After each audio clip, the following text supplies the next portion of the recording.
ಶ್ರೀ ಹನುಮತ್ ಜಯಂತಿಯ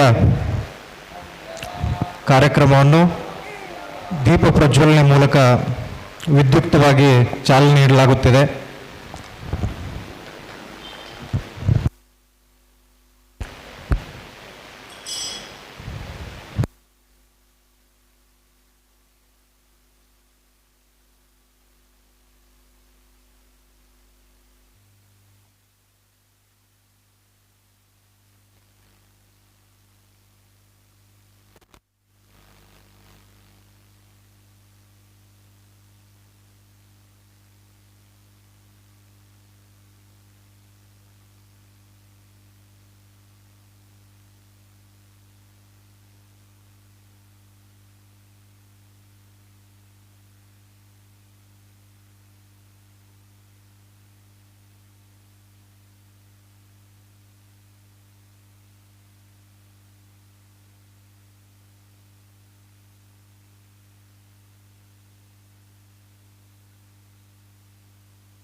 ನಾರಾಯಣಾಯ ಪರಿಪೂರ್ಣ ಗುಣಾರ್ಣವಾಯ ವಿಶ್ವ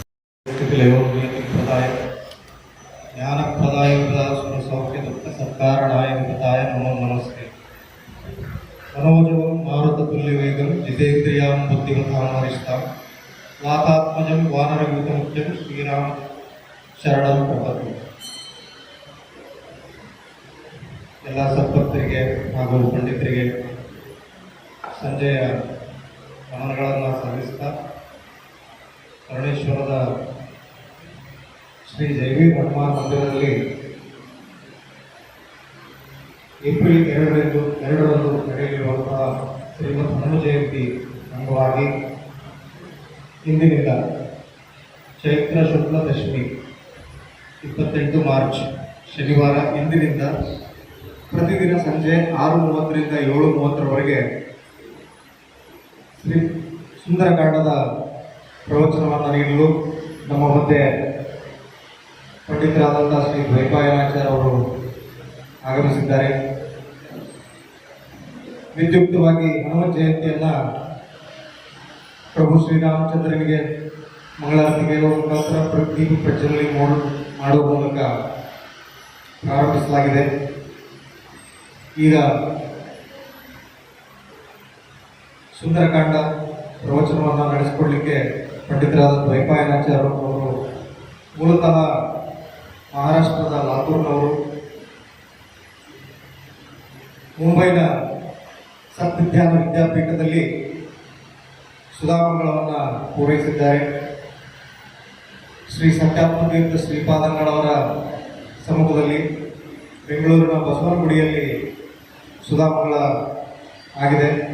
ಹಾಗೆ 95 ಶ್ರೀಮದ್ ಭಾಗವತದ ಸಂಪೂರ್ಣ ಮಂಗಳ ಮಹೋತ್ಸವವನ್ನು ನೆರವೇರಿಸಿದ್ದಾರೆ. ಇಲ್ಲಿವರೆಗೂ ಅಯೋಧ್ಯ, ಕಾಶಿ, ಪ್ರಯಾಗ, ನೈಮಿಷಾರಣ್ಯ ಹಾಗೆ ಮೊದಲಾದ ಕ್ಷೇತ್ರಗಳಲ್ಲಿ ಉಪನ್ಯಾಸ, ಪ್ರವಚನ, ಧಾರ್ಮಿಕ ವಿಧಿವಿಧಾನಗಳನ್ನು ಕೂಡ ನೆರವೇರಿಸಿಕೊಟ್ಟಿದ್ದಾರೆ. ಪ್ರಸ್ತುತವಾಗಿ ಇವರು ಪಾಠ, ಪ್ರವಚನ, ಯಜ್ಞ, ಯಾಗಾದಿಗಳಲ್ಲಿ ನಿರತರಾಗಿದ್ದಾರೆ. ಪಂಡಿತ್ ಶ್ರೀ ದ್ವೈಪಾಯನಾಚಾರ್ಯ ಅವರಿಗೆ ವ್ಯಾಸರಾಜ ಪ್ರಶಸ್ತಿಯನ್ನು ಕೂಡ ನೀಡಿರುವುದು ನಮ್ಮೆಲ್ಲರಿಗೂ ಹೆಮ್ಮೆಯ ವಿಷಯ. ಅದೇ ರೀತಿ ಪಂಡಿತ ರತ್ನ ಅನ್ನುವಂಥ ಪ್ರಶಸ್ತಿಯನ್ನು ಕೂಡ ದ್ವೈಪಾಯನಾಚಾರ್ಯ ಅವರಿಗೆ ಸಿಕ್ಕಿದೆ ಅಂತ ಹೇಳಲು ಹೆಮ್ಮೆ ಅನಿಸ್ತದೆ.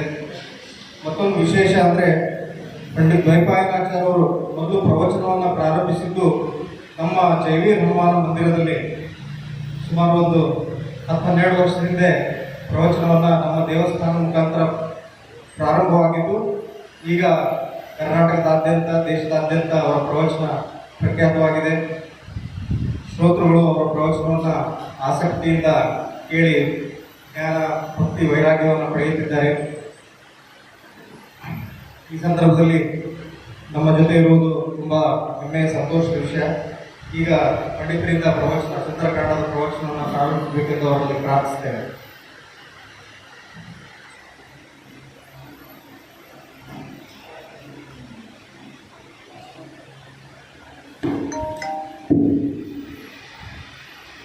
ಶ್ರೀ ಗುರುಭ್ಯೋ ನಮಃ. ಪರಮಗುರುಭ್ಯೋ ನಮಃ.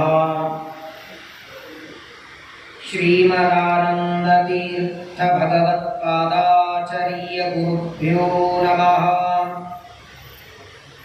ವಂದೇ ವಂದ್ಯಂ ವಿಧಿಶಿವಮಹೇಂದ್ರಾದಿವಂದಾರಕೇಂದ್ರೈಃ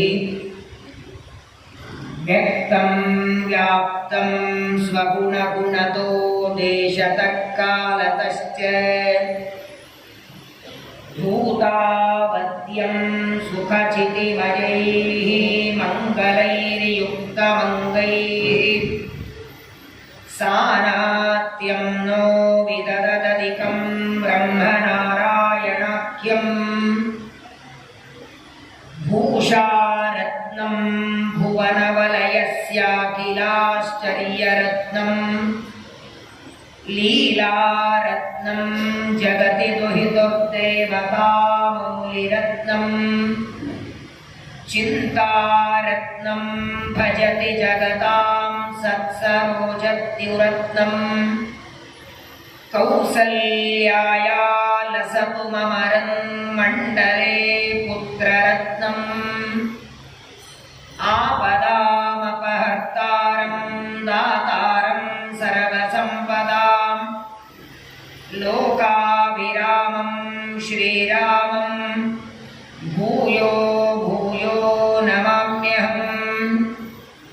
ಯಸ್ಯ ಶ್ರೀ ಹನುಮಾನನುಗ್ರಹಬಲಾತ್ ತೀರ್ಣಾಂಬುಧಿರ್ಲೀಲಯಾ ಲಂಕಾಂ ಪ್ರಾಪ್ಯ ನಿಶಾಮ್ಯ ನಾಮದಲಿತಾಂ ಭಂಕ್ತ್ವಾ ವನಂ ರಾಕ್ಷಸಾನ್ ಅಕ್ಷಾದೀನ್ ವಿನಿಹತ್ಯ ವಿಶ್ವದಶಕಂ ದತ್ವಾ ಪುರೀಂ ತಾಂ ಪುನಃ ತೀರ್ಣಾಬ್ಧಿಃ ಕಪಿಭಿರ್ಯತೋ ಯಮನಮತ್ तं रामचन्द्रं भजे. मातर्मे मातरिश्वं पितुरतुलगुरो भ्रातरिष्टाप्तबन्धो स्वामिन् सर्वान्तरात्मन्नचरचलनित जन्ममृत्यामयानां गोविन्दे देहि भक्तिं भवति च भगवन्नूर्जितां निर्निमित्तां निर्व्याजां निश्चलां सत्गुणगणबृहतीं शाश्वतीमाशुदेव मनोजवं मारुततुल्यवेगं जितेन्द्रियं बुद्धिमतां वरिष्ठं वातात्मजं वानरयूतमुख्यं श्रीरामदूतं शिरसा नमामि। ये गुणा नाम जगत्प्रसिद्धाः यं तेषु तेषु स्मनिदर्शयन्ति साक्षान् महाभागवतप्रवरं श्रीमन्तमेनं हनुमन्तमाहुः। आपादमौलिपर्यन्तं गुरूणामाकृतिं स्मरेत् तेन विघ्नाः प्रणश्यन्ति सिद्ध्यन्ति च मनोरथाः। बुधैरपि सुदुर्बोधे ग्रन्थे यन्मम साहसं तत्पारयन्तु निपुणाः गुरुपादरजक्कणाः। ಶ್ರೀ ಗುರುಭ್ಯೋ ನಮಃ. ಎಲ್ಲ ಅಧ್ಯಾತ್ಮ ಬಂಧುಗಳಿಗೆ ಪರಾಭವನಾಮ ಸಂವತ್ಸರದ ಹಾರ್ದಿಕ ಶುಭಾಶಯಗಳು. ಸಂವತ್ಸರ ಪ್ರಾರಂಭವಾಗಿ 10 ದಿನ ಆಯಿತು. ಇವತ್ತು ಹೇಳ್ತಿದ್ದಾರೆ ಆಚಾರ್ಯ, ಅನ್ಕೋಬೇಡಿ. ಸಾಮಾನ್ಯವಾಗಿ ಒಂದು ಸಂವತ್ಸರ ಪ್ರಾರಂಭವಾದ ಮೇಲೆ ನಾವು ಸಂಕಲ್ಪ ಮಾಡುವಾಗ ಹಿಂದಿನ ಸಂವತ್ಸರವೇ ಬರ್ತಿರ್ತದೆ. ಅಷ್ಟು ಬೇಗ ಬಾಯಿ ಬರಲ್ಲ. ಇವತ್ತಿಗೂ ಸಂಕಲ್ಪ ಮಾಡುವಾಗ ವಿಶ್ವಾವಸುನಾಮ ಸಂವತ್ಸರ ಅಂದ ಮೇಲೆ ಯಾರಲ್ಲ ಪರಾಭವನಾಮ ಸಂವತ್ಸರ ಅದು ಬಾಯಿಪಾಠ ಆಗೋ ಹೊತ್ತಿಗೆ ಮುಗಿಲಿಕ್ಕೆ ಬಂದಿರ್ತದೆ. ಇನ್ನೇನು ಮಾರ್ಗಶಿರೀಷ ಪುಷ್ಯ ಮಾಸ ಫಾಲ್ಗುಣ ಹೊತ್ತಿಗೆ ಇದು ಬಾಯಿಪಾಠ ಆಗಬೇಕು. ಅಷ್ಟೊತ್ತಿಗೆ ಇನ್ನೊಂದು ಹೊಸ ಬಂದ್ಬಿಟ್ಟಿರ್ತದೆ. ವಿಶೇಷವಾಗಿ ಎಲ್ಲರಿಗೂ ಪರಾಭವನಾಮ ಸಂವತ್ಸರ ಒಳ್ಳೆಯದು ಮಾಡಲಿ. ನೋಡಿ, ಈ ಸಂವತ್ಸರದ ಹೆಸರೇ ಒಂದು ವಿಚಿತ್ರ ಇದೆ. ಹಿಂದಿನ ಸಂವತ್ಸರಗಳಲ್ಲಿ ನೀವು ನೋಡ್ತಾ ಬನ್ನಿ, ಒಂದೊಂದು ಸಂವತ್ಸರಕ್ಕೆ ಅರ್ಥಪೂರ್ಣ ಹೆಸರಿದೆ. ವಿಶ್ವಾವಸು ಕಳೆದ ಸಂವತ್ಸರ. ವಸು ಅಂದ್ರೆ ಸಂಪತ್ತು, ವಿಶ್ವ ಅಂದ್ರೆ ಪರಿಪೂರ್ಣ. ಪರಿಪೂರ್ಣವಾದ ಸಂಪತ್ತು ಉಳ್ಳವನು ದೇವರು. ನಮ್ಮ ಹತ್ರ ಮನೆ ಇದ್ರೆ ಕಾರ್ ಇಲ್ಲ, ಕಾರ್ ಇದ್ರೆ ಕಾರಲ್ಲಿ ಪೆಟ್ರೋಲ್ ಇಲ್ಲ, ಇಲ್ಲ ಅಂದ್ರೆ ಆಯುಷ್ಯ ಇಲ್ಲ, ಆರೋಗ್ಯ ಇಲ್ಲ, ಎಲ್ಲದರ ಕೊರತೆ ನಮ್ಮಲ್ಲಿ. ಯಾವ ಕೊರತೆನೂ ಇಲ್ಲದೆ ಪರಿಪೂರ್ಣ ಐಶ್ವರ್ಯವುಳ್ಳವನು ಪರಮಾತ್ಮ. ಅವನಿಗೆ ವಿಶ್ವಾವಸು ಅಂತ ಹೆಸರು. ಸರಿ, ಅದು ಕಳೆದ ಸಂವತ್ಸರ ಆಯಿತು. ಪರಾಭವ ಅಂದ್ರೆ ಯಾರು? ಪರಾಭವ ಅನ್ನುವ ಈ ಸಂವತ್ಸರದ ಹೆಸರಿದೆ. ಸಾಮಾನ್ಯವಾಗಿ ಪರಾಭವ ಅನ್ನುವ ಶಬ್ದ ನಾವು ನೀವು ಎಲ್ಲಿ ಬಳಸ್ತೇವೆ ಹೇಳಿ? ಲೌಕಿಕವಾಗಿ ನಮ್ಮ ದಿನನಿತ್ಯದ ಭಾಷೆಯಲ್ಲಿ ಪರಾಭವ ಅನ್ನುವ ಶಬ್ದ ಸೋಲು ಅನ್ನುವ ಅರ್ಥದಲ್ಲಿ ಬಳಸ್ತೇವೆ. ಅವರು ಪರಾಭವ ಹೊಂದಿದರು ಅಂದ್ರೆ ಯುದ್ಧದಲ್ಲಿ ಸೋತೋದರು. ಏನಿದು? ಜೀವನದಲ್ಲಿ ಗೆಲ್ಲಬೇಕು ಅಂತ ಆಸೆ ನಮಗಿದೆ, ಎಲ್ಲದರಲ್ಲಿ ಜಯವನ್ನು ಪಡಿಬೇಕು ಅಂತ ಇಚ್ಛೆ ಇದೆ. ಆದರೆ ಸಂವತ್ಸರ ಮಾತ್ರ ಪರಾಭವ. ಸೋಲ್ಬೇಕಾ ನಾವು? ಹೌದು, ಕೆಲವೊಂದಕ್ಕೆ ಸೋಲ್ಬೇಕಂತೆ. ನಾವಲ್ಲ, ನಮ್ಮಲ್ಲಿ ಇರುವ ದುರ್ಗುಣಗಳೆಲ್ಲ. ಏನಾದರೂ ದುಷ್ಟ ಗುಣಗಳು ನಮ್ಮಲ್ಲಿದ್ರೆ ಅವು ನಮ್ಮನ್ನ ಬಿಟ್ಟು ಸೋತು ಹೋಗಬೇಕಂತ. ಸಾಕಪ್ಪ, ಇವನ ಹತ್ರ ಇರೋದು ಬೇಡ. ಕಾಮವೋ, ಕ್ರೋಧವೋ, ಲೋಭವೋ, ಮಾತ್ಸರ್ಯವೋ, ಮದವೋ, ಅಹಂಕಾರವೋ. ಇವನು ವಿಷ್ಣು ಭಕ್ತ, ಆಂಜನೇಯನ ಪರಮ ಭಕ್ತ, ಪ್ರವಚನಕ್ಕೆ ಹೋಗ್ತಾನೆ, ನಿತ್ಯದಲ್ಲಿ ಪೂಜೆ ಮಾಡ್ತಾನೆ. ಇಂತಹ ವ್ಯಕ್ತಿ ಹತ್ರ ನಾವು ಇರೋದು ಬೇಡ ಅಂತ ನಮ್ಮಲ್ಲಿ ಇರುವ ದುರ್ಗುಣಗಳು ನಮ್ಮನ್ನ ಬಿಟ್ಟು ಪರಾಭವ ಆಗಬೇಕು, ಓಡಿ ಹೋಗಬೇಕು. ಆಗಲೇ ನಮ್ಮಲ್ಲಿರುವ ದುರ್ಗುಣಗಳೆಲ್ಲ ಹೋದರೆ ನಾವು ಶುದ್ಧರಾದ ಮನುಷ್ಯರಾಗ್ತೇವೆ ಅನ್ನೋದಕ್ಕಾಗಿ ಇದು ಪರಾಭವ. ಇನ್ನೊಂದು ಅರ್ಥ ಇದೆ ಈ ಸಂವತ್ಸರ. ಭವ ಅಂದ್ರೇನು? ಸಂಸಾರ. ಭವ ಶಬ್ದಕ್ಕೆ ಸಂಸಾರ ಅಂತ ಅರ್ಥ. ಇಲ್ಲಿ ಕೂತವರು ನಾವೆಲ್ಲರೂ ಜನ್ಮ, ಮರಣ, ಹಸಿವೆ, ನೀರಡಿಕೆ, ಬೆಳವಣಿಗೆ, ಆಕಳಿಕೆ, ತೂಕಡಿಕೆ, ಸಿಕ್ಕರೆ ಆನಂದ, ಸಿಗದೇ ಇದ್ರೆ ದುಃಖ, ಬೇಕು ಬೇಡ, ಈ ಸಂಸಾರದ ತೆಕ್ಕಿನಲ್ಲಿ ಬಿದ್ದಿದ್ದೇವೆ ನಾವೆಲ್ಲ. ಭವ ಅಂದ್ರೆ ಸಂಸಾರ, ದುಃಖಮಯವಾದ ಜನ್ಮ ಮರಣಗಳೆಂಬ ಸಂಸಾರದಲ್ಲಿ ಬಿದ್ದ ನಮ್ಮನ್ನ ಮೇಲೆ ಎತ್ತಬೇಕು. ಯಾರೆತ್ತವರು? ಒಬ್ಬ ವ್ಯಕ್ತಿ ಕೆಸರಿನಲ್ಲಿ ಬಿದ್ದಿದ್ದಾನೆ, ಅವನನ್ನ ನೀವು ಮೇಲೆ ಎತ್ತಬೇಕಾದ್ರೆ ಎತ್ತುವ ವ್ಯಕ್ತಿ ಮೇಲಿರ್ಬೇಕಲ್ಲ, ಅವನು ಕೆಸರಲ್ಲಿದ್ರೆ, ಎತ್ತುವ ವ್ಯಕ್ತಿನೂ ಕೆಸರಲ್ಲಿ ಇದ್ರೆ ಇವನನ್ನ ಎತ್ತಲಿಕ್ಕಾಗಲ್ಲ. ಹಾಗಾದ್ರೆ ಸಂಸಾರ ಕೆಸರಿನಲ್ಲಿ ಬಿದ್ದವರು ನಾವೆಲ್ಲರೂ ಭವರು. ನಮ್ಮನ್ನ ಎತ್ತುವವ ಪರ, ಪರ ಅಂದ್ರೆ ಮೇಲೆ ಇದ್ದವ. ಯಾರಿಗೆ ಸಂಸಾರ ಇಲ್ಲ, ಯಾರಿಗೆ ಜನ್ಮ ಮರಣಗಳಿಲ್ಲ, ಯಾರಿಗೆ ದುಃಖ ಇಲ್ಲ, ಮುಪ್ಪು ಇಲ್ಲ, ರೋಗ ಇಲ್ಲ, ಕಾಮಕ್ರೋಧ ಮೋಹ ಮದಮತ್ಸರಗಳಿಲ್ಲ, ಅಂತಹ ಪರಮಾತ್ಮ ಮುಖ್ಯ ಪ್ರಾಣದೇವರು ಸಂಸಾರದಲ್ಲಿ ಬಿದ್ದ, ಭವಸಾಗರದಲ್ಲಿ ಬಿದ್ದ ನಮ್ಮನ್ನ ಪರ, ಕೈ ಎತ್ತಿ ಮೇಲೆ ಎತ್ತಿ ಅನುಗ್ರಹ ಮಾಡ್ತಾರೆ ಅನ್ನೋದಕ್ಕಾಗಿ ಈ ಸಂವತ್ಸರಕ್ಕೆ ಪರಾಭವ, ಇದು ದೇವರ ಹೆಸರು. ಪರಾಭವ ಅಂದ್ರೆ ಮುಖ್ಯ ಪ್ರಾಣದೇವರ ಹೆಸರು. ಪರಾಭವ ಅಂದ್ರೆ ವಾಯುದೇವರು, ತತ್ವಾಭಿಮಾನಿ ದೇವತೆಗಳ ಹೆಸರು. ಅಂತಹ ಪರಾಭವ ನಾಮ ಸಂವತ್ಸರ ಪ್ರಾರಂಭವಾಗಿ ಇವತ್ತಿಗೆ 10 ದಿನಗಳಾಯಿತು. ದಶಮಿ ತಿಥಿ. ಇವತ್ತಿನಿಂದ ಹನುಮ ಜಯಂತಿಯವರೆಗೆ ಸುಂದರಕಾಂಡದ ಕೆಲವು ವಿಚಾರಗಳನ್ನು ನಾವೆಲ್ಲರೂ ಶ್ರವಣ ಮಾಡೋದಕ್ಕೆ ಇಲ್ಲಿ ಬಂದಿದ್ದೇವೆ.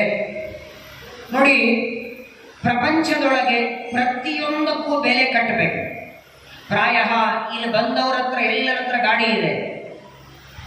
ಅದು 2 ವೀಲರು 4 ವೀಲರು ಏನೇ ಇರಲಿ, ಗಾಡಿ ಅಂತೂ ಇದೆಯಲ್ಲ. ಆ ಗಾಡಿಯಲ್ಲಿರುವ ಗಾಲಿಗಳಿಗೆ ಗಾಳಿ ಹಾಕ್ತಿರೋ ಇಲ್ಲೋ, ದುಡ್ಡು ಕೊಡ್ತಿರೋ ಇಲ್ಲೋ? ಕೊಡಲ್ವಾ? 2 ವೀಲರ್ ಗಾಡಿಗೆ 4 ವೀಲರಿಗೆ ಪಂಚರ್ ತೆಗೆಸಿದ್ರೆ ಅಥವಾ ಅವುಗಳಿಗೆ ನೀವು ಟೈರಲ್ಲಿ ಗಾಳಿ ಹಾಕಿದ್ರೆ ದುಡ್ಡು ಕೊಡ್ತೀರಿ. ಗಾಳಿ ಅಂದ್ರೆ ಏನು? ಅವರೇ ತಾನೆ ಪ್ರಾಣದೇವ, ಉಸಿರಾಡುವ ದೇವರು. ವಿಚಾರ ಮಾಡಿ, ನಿಮ್ಮ ಟೈರಲ್ಲಿ ತುಂಬುವ ಗಾಳಿಗೆ ದುಡ್ಡು ಕೊಡ್ತೀರಿ, ಪ್ರತಿನಿತ್ಯದಲ್ಲಿ 21,600 ಬಾರಿ ಉಸಿರಾಡ್ತೇವಲ್ಲ, ಇದಕ್ಕೆ ಬಿಲ್ ಯಾರು ಕೊಟ್ಟಿದ್ದೀರಿ? ಕೈ ಮೇಲ್ ಮಾಡಿ ನೋಡೋಣ. ಇವರ ಮಾಡುವ ಅನುಗ್ರಹ ಒಂದೇ ಎರಡೇ. ಮುಖ್ಯ ಪ್ರಾಣದೇವರನ್ನ ಈ ಹನುಮ ಜಯಂತಿಯ 5 ದಿನ ಮಾತ್ರವಲ್ಲ, ಪ್ರತಿ ಕ್ಷಣದಲ್ಲಿ 360 ದಿನ 24 ಗಂಟೆ ಒಬ್ಬ ವ್ಯಕ್ತಿಯಿಂದ ನಾವು ಉಪಕಾರ ಪಡಿತೇವೆ ಅಂದ್ರೆ ಅದು ಪ್ರಾಣದೇವರಿಂದ ಮಾತ್ರ. ಕಣ್ಣು ಕಾಣಲಿಲ್ಲ ಅಂದ್ರೆ ಕಣ್ಣಿನ ಕೆಲಸ ಒಂದಿಲ್ಲ ಅಷ್ಟೇ. ಕಣ್ಣು ಕಾಣಲಿಲ್ಲ ಅಂದ್ರೆ ನೋಡೋದು ಮಾತ್ರ ಬಿಡ್ತೀವಿ, ತಿನ್ನೋದು ಬಿಡ್ತೀವ, ಓಡಾಡೋದು ಬಿಡ್ತೀವ, ಕೈಯ ಕೆಲಸ, ಕಾಲಿನ ಕೆಲಸ, ಕಿವಿ ಕೆಲಸ ಎಲ್ಲ ನಡೀತದೆ, ಕಣ್ಣು ಮಾತ್ರ ಇಲ್ಲ. ಹಾಗೆ ಕಿವಿಯ ಕೆಲಸ, ಕಿವಿ ಏನೋ ಆದರೆ ಕೇಳಿಸಲ್ಲ, ಕಾಣಿಸ್ತದೆ. ಕಣ್ಣೋ, ಕಿವಿಯೋ, ಮೂಗೋ, ನಾಲ್ಗೆಯೋ, ಕೈಗಳೋ, ಕಾಲುಗಳೋ ಯಾವುದೇ ಒಂದು ಇಂದ್ರಿಯಕ್ಕೆ ತೊಂದರೆಯಾದರೆ ಆ ಒಂದು ಇಂದ್ರಿಯ ಮಾತ್ರ ಕೆಲಸ ಮಾಡಲ್ಲ, ಉಳಿದದ್ದೆಲ್ಲ ಮಾಡ್ತವೆ. ವಿಚಾರ ಮಾಡಿ, ಈ ಅಪ್ಪ ಒಬ್ಬ ಒಳಗೆ ಹೊರಗೆ ಬಂದರೆ ಸಾಕು. ಮುಖ್ಯ ಪ್ರಾಣದೇವರು ಯಾವ ದಿನ ಯಾವ ಕ್ಷಣ ನಮ್ಮ ಶರೀರದಿಂದ ಹೊರಗೆ ಬರ್ತಾರೆ ನೋಡಿ, ಅವತ್ತೇ ಅವನನ್ನ ಹೆಣ ಅನ್ನೋದು. ಚಿತಾರಿ ಅಡ್ಡ ಕರ್ಕೊಂಡು ಹೋಗ್ರಿ ಅಂತಾರೆ, ಇಟ್ಟುಕೊಳ್ಳೋದಿಲ್ಲ ಮನೆಯಲ್ಲಿ. ಒಪ್ಪತ್ತಿಗೆ ಕಸ ಇಟ್ಟುಕೊಳ್ತಾರೆ, ಈ ಶರೀರ ಇಟ್ಕೊಳ್ಳೋದಿಲ್ಲ. ಬೇಕಾದಷ್ಟು ಬಟ್ಟೆ, ಒಡವೆ, ವಸ್ತ್ರ, ಊಟ, ನಿದ್ದೆ, 10 ಲಕ್ಷ 10 ಕೋಟಿ ರೂಪಾಯಿ ಮನೆ ಬೇಕಾದಿರಲಿ, ಅದನ್ನೆಲ್ಲ ಎಲ್ಲಿವರೆಗೆ? ಮುಖ್ಯ ಪ್ರಾಣದೇವರು ನಮ್ಮ ಶರೀರದೊಳಗೆ ಇರೋವರೆಗೆ. ಉಸಿರಾಡುವ ದೇವರು ಮುಖ್ಯ ಪ್ರಾಣದೇವರ ಮಹಿಮೆ ಅಗಾಧವಾದ ಅವರ ಜೀವನ. ವಿಶೇಷವಾಗಿ ನಮ್ಮ ಜೈವೀರ ಹನುಮಾನ ದೇವಸ್ಥಾನದಲ್ಲಿ ಬಹಳ ವಿಶೇಷವಾದ ವಿಜೃಂಭಣೆಯಿಂದ ಈ ಕಾರ್ಯಕ್ರಮ ನಡೀತದೆ. ಈಗ ಒಂದು ಮಾತು ಹೇಳಿದ್ರಲ್ಲ, ಈ ದೇವಸ್ಥಾನದ ಮೊಟ್ಟ ಮೊದಲು ಪ್ರವಚನಕ್ಕೆ ನಾನಿಲ್ಲಿ ಬಂದಿದ್ದೆ. ಇನ್ನೂ ಇದೇನಾಗಿರಲಿಲ್ಲ, ಈ ಪತ್ರಗಳು ಇರಲಿಲ್ಲ, ಈ ಹಾಲು ಇರಲಿಲ್ಲ. ಒಳಗಡೆ ಕೂತ್ಕೊಂಡು ದೇವಸ್ಥಾನದಲ್ಲಿ ಪ್ರಾರಂಭದಲ್ಲಿ ಯಾವತ್ತು ಈ ದೇವಸ್ಥಾನದಲ್ಲಿ ಪ್ರವಚನ ಮಾಡಬೇಕೋ ಆ ಒಂದು 10-20 ಜನ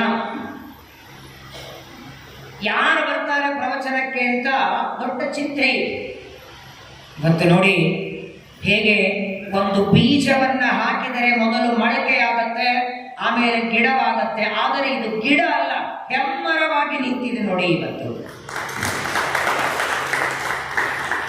ಈ ಸಭಾಭವನಕ್ಕೆ ಬಂದ್ರೆ ಇಂದ್ರದೇವರ ಅಮರಾವತಿ ಪಟ್ಟಣದ ಒಳಗೆ ಬಂದಂಗ ಅನಿಸ್ತದೆ. ಯಾರು ತಪ್ಪು ತಿಳ್ಕೋಬೇಡಿ, ನಾನು ಬೆಂಗಳೂರಲ್ಲಿ ಪ್ರತಿನಿತ್ಯ ಪ್ರವಚನಕ್ಕೆ ಹೋಗ್ತೇನೆ. ಬೆಂಗಳೂರಂಥ ಊರೊಳಗೂ ಪ್ರವಚನಕ್ಕೆ ಇಷ್ಟು ಜನರನ್ನ ನಾನು ಯಾವ ಮಠದಲ್ಲಿ ನೋಡಿಲ್ಲ. ನಿಜವಾಗಿಯೂ ಬಹಳ ಸಂತೋಷ ಆಗ್ತದೆ. ಊಟ ಮಾಡಿದ ಅನ್ನ 3 ತಾಸಿಗೆ ಜೀರ್ಣ ಆಗ್ತದೆ, ಮತ್ತೆ ಹಸಿವೆ ಆಗ್ತದೆ. ಆದರೆ ಆ ಊಟ ಮಾಡಿದ ಅನ್ನವನ್ನ ರಕ್ತ ಮಾಡಿ ಅದನ್ನ ನಮ್ಮ ಇಡೀ ನರನಾಡಿಗಳಲ್ಲಿ ಸಂಚಾರ ಮಾಡಿ ನಮ್ಮನ್ನು ಆರೋಗ್ಯವಾಗಿ ಇಟ್ಟವರೇ ಈ ಪ್ರಾಣದೇವರು. ಪ್ರವಚನ ಮುಗಿದ ಮೇಲೆ ನನ್ನ ಜೊತೆಗೆ ಬನ್ನಿ. ಇಲ್ಲೊಂದು ಹೊರಗಡೆ ಒಂದು ಗೋಶಾಲೆ ಇದೆ ಈ ರೋಡಿಗೆ ಮುಂದೆ. ಅಲ್ಲಿ ಆಕಳಗಳಿಗೆ ಇಷ್ಟು ಹುಲ್ಲು ಕೊಡ್ತಾರೆ. ನಿಮಗೂ ಒಂದಿಷ್ಟು ಹುಲ್ಲು ಕೊಡ್ತೇನೆ, ನಿಮ್ಮ ಮನೆಗೆ ತಗೊಂಡು ಹೋಗಿ ಅದೇನು ಮಿಕ್ಸಿಗೆ ಹಾಕ್ತಿರೋ, ಗ್ರೈಂಡ್ ಮಾಡ್ತಿರೋ, ರುಬ್ತೀರೋ, ನಾಳೆಗೆ ಒಂದು ಲೋಟ ಹಾಲು ಮಾಡ್ಕೊಂಡು ಬರಬೇಕು. ಕೈ ಎತ್ತರಿ ಯಾರು ಮಾಡ್ಕೊಂಡು ಬರ್ತೀರೋ? ಗ್ರೀನ್ ಆದದ್ದಲ್ಲ, ಬೆಳ್ಳಗಾದದ್ದು ಯಾರಿಗೆ ಸಾಧ್ಯ ಇದೆ? ಆಕಳು ತಿಂದ ತೊಪ್ಪಲನ್ನ, ಆಕಳು ತಿಂದ ಕಸ ಕಡ್ಡಿಯನ್ನ ಅದು ಒಳಗೆ ಬಿಳಿಯಾದ ಹಾಲಾಗಿ ಇವತ್ತು ಆ ಹಾಲನ್ನ ಕಾಫಿನೋ ಟೀನೋ ಕುಡಿತೀವಿ ನಾವೆಲ್ಲ. ಅದನ್ನು ಒಳಗಿತ್ತು ಮಾಡೋನೇ ಪರಮಾತ್ಮ ವಾಯುದೇವರು. ವಿಚಾರ ಮಾಡಿ, ಬೇರೆ ಏನು ಬೇಡ. ಊಟ ಮಾಡಿದ ಅನ್ನ ಹೊಟ್ಟೆಗೆ ಹೋದ ಮೇಲೆ ಅದು ಜೀರ್ಣ ಆಗಲಿಲ್ಲ ಅಂತ ಇಟ್ಕೊಳ್ಳಿ. ಊಟ ಮಾಡಿದ ಅನ್ನ ಜೀರ್ಣವಾಗಿಲ್ಲ, ಕುಡದದ್ದು ನೀರು ಮೂತ್ರವಾಗಿ ಹೊರಗೆ ಬಂದಿಲ್ಲ ಅಂದ್ರೆ 2 ದಿನ ಆ ವ್ಯಕ್ತಿ ಬದುಕ್ತಾನೆ. 3ನೇ ದಿನ ಗೋಡೆ ಮೇಲೆ ಫೋಟೋ ಹಾರ. ಯಾರೇ ಮಾಡ್ತಾರೆ ಇದನ್ನ? ಗುಲ್ಬರ್ಗ ಬಿಸಿಲಲ್ಲಿ ಬೆಳಗ್ಗೆ 10 ಗಂಟೆಗೆ ಮಾಡಿಟ್ಟ ಅನ್ನ ಸಾರು ಸಾಯಂಕಾಲ 8 ಆದ್ರೆ ಹಳಿಸಿ ವಾಸನೆ ಬರ್ತದೆ. ಒಬ್ಬ ವ್ಯಕ್ತಿ ತುಂಬಾ ಹೊಟ್ಟೆ ನೋಯ್ತಿದ್ದನು. ಒಬ್ಬ ಡಾಕ್ಟರ್ ಹತ್ರ ಬಂದ. 3 ದಿನದಿಂದ ಹೊಟ್ಟೆ ನೋಯ್ತಿದೆ ಅಂದ. ಸರಿ ಅಂತ ಅವನನ್ನ ಮಲಗಿಸಿ ಎಲ್ಲ ಪರೀಕ್ಷೆ ಮಾಡಿ ಡಾಕ್ಟರ್ ಅಂತಾರೆ, ನೀನು 2 ದಿನ ನಮ್ಮ ಹಾಸ್ಪಿಟ್ಲಲ್ಲಿ ಇರಬೇಕು ಅಂದ. ಇವನಂತಾನೆ, ಮಾತ್ರೆ ಕೊಡಿ, ಮನೆಗೆ ಹೋಗಿ ತಗೊಳ್ತೇನೆ ಅಂದ. ಮನೆಗೆ ಹೋಗೋ ಹಾಗಿಲ್ಲ, ಯಾಕಂದ್ರೆ ಆ ಮಾತ್ರೆ ನಿಮ್ಗೆ ಎಷ್ಟೊತ್ತಿಗೆ ಕೊಡಬೇಕು, ಎಷ್ಟು ಕೊಡಬೇಕು, ಈ 2 ದಿನ ನಿನಗೆ ಏನು ಊಟ ಕೊಡಬೇಕು ನಾವು ಡಿಸೈಡ್ ಮಾಡ್ಬೇಕು, ನೀ ಇಲ್ಲೇ ಇರಬೇಕು. ಗೊತ್ತಾಯ್ತು ಅವನಿಗೆ. ಇವ್ರು 2 ದಿನ ಇಟ್ಕೊಳ್ಳೋದು, ಬೆಡ್ ಚಾರ್ಜ್ ಮಾಡ್ಬೇಕಲ್ಲ. ಇವನಿಗೆ ಮನೆಗೆ ಕಳಿಸಿದ್ರೆ ದುಡ್ಡು ಬರೋದು ಹೇಳಿಲ್ಲ. ಆಗ್ಲಿ ಇರ್ತೇನೆ ಅಂದ.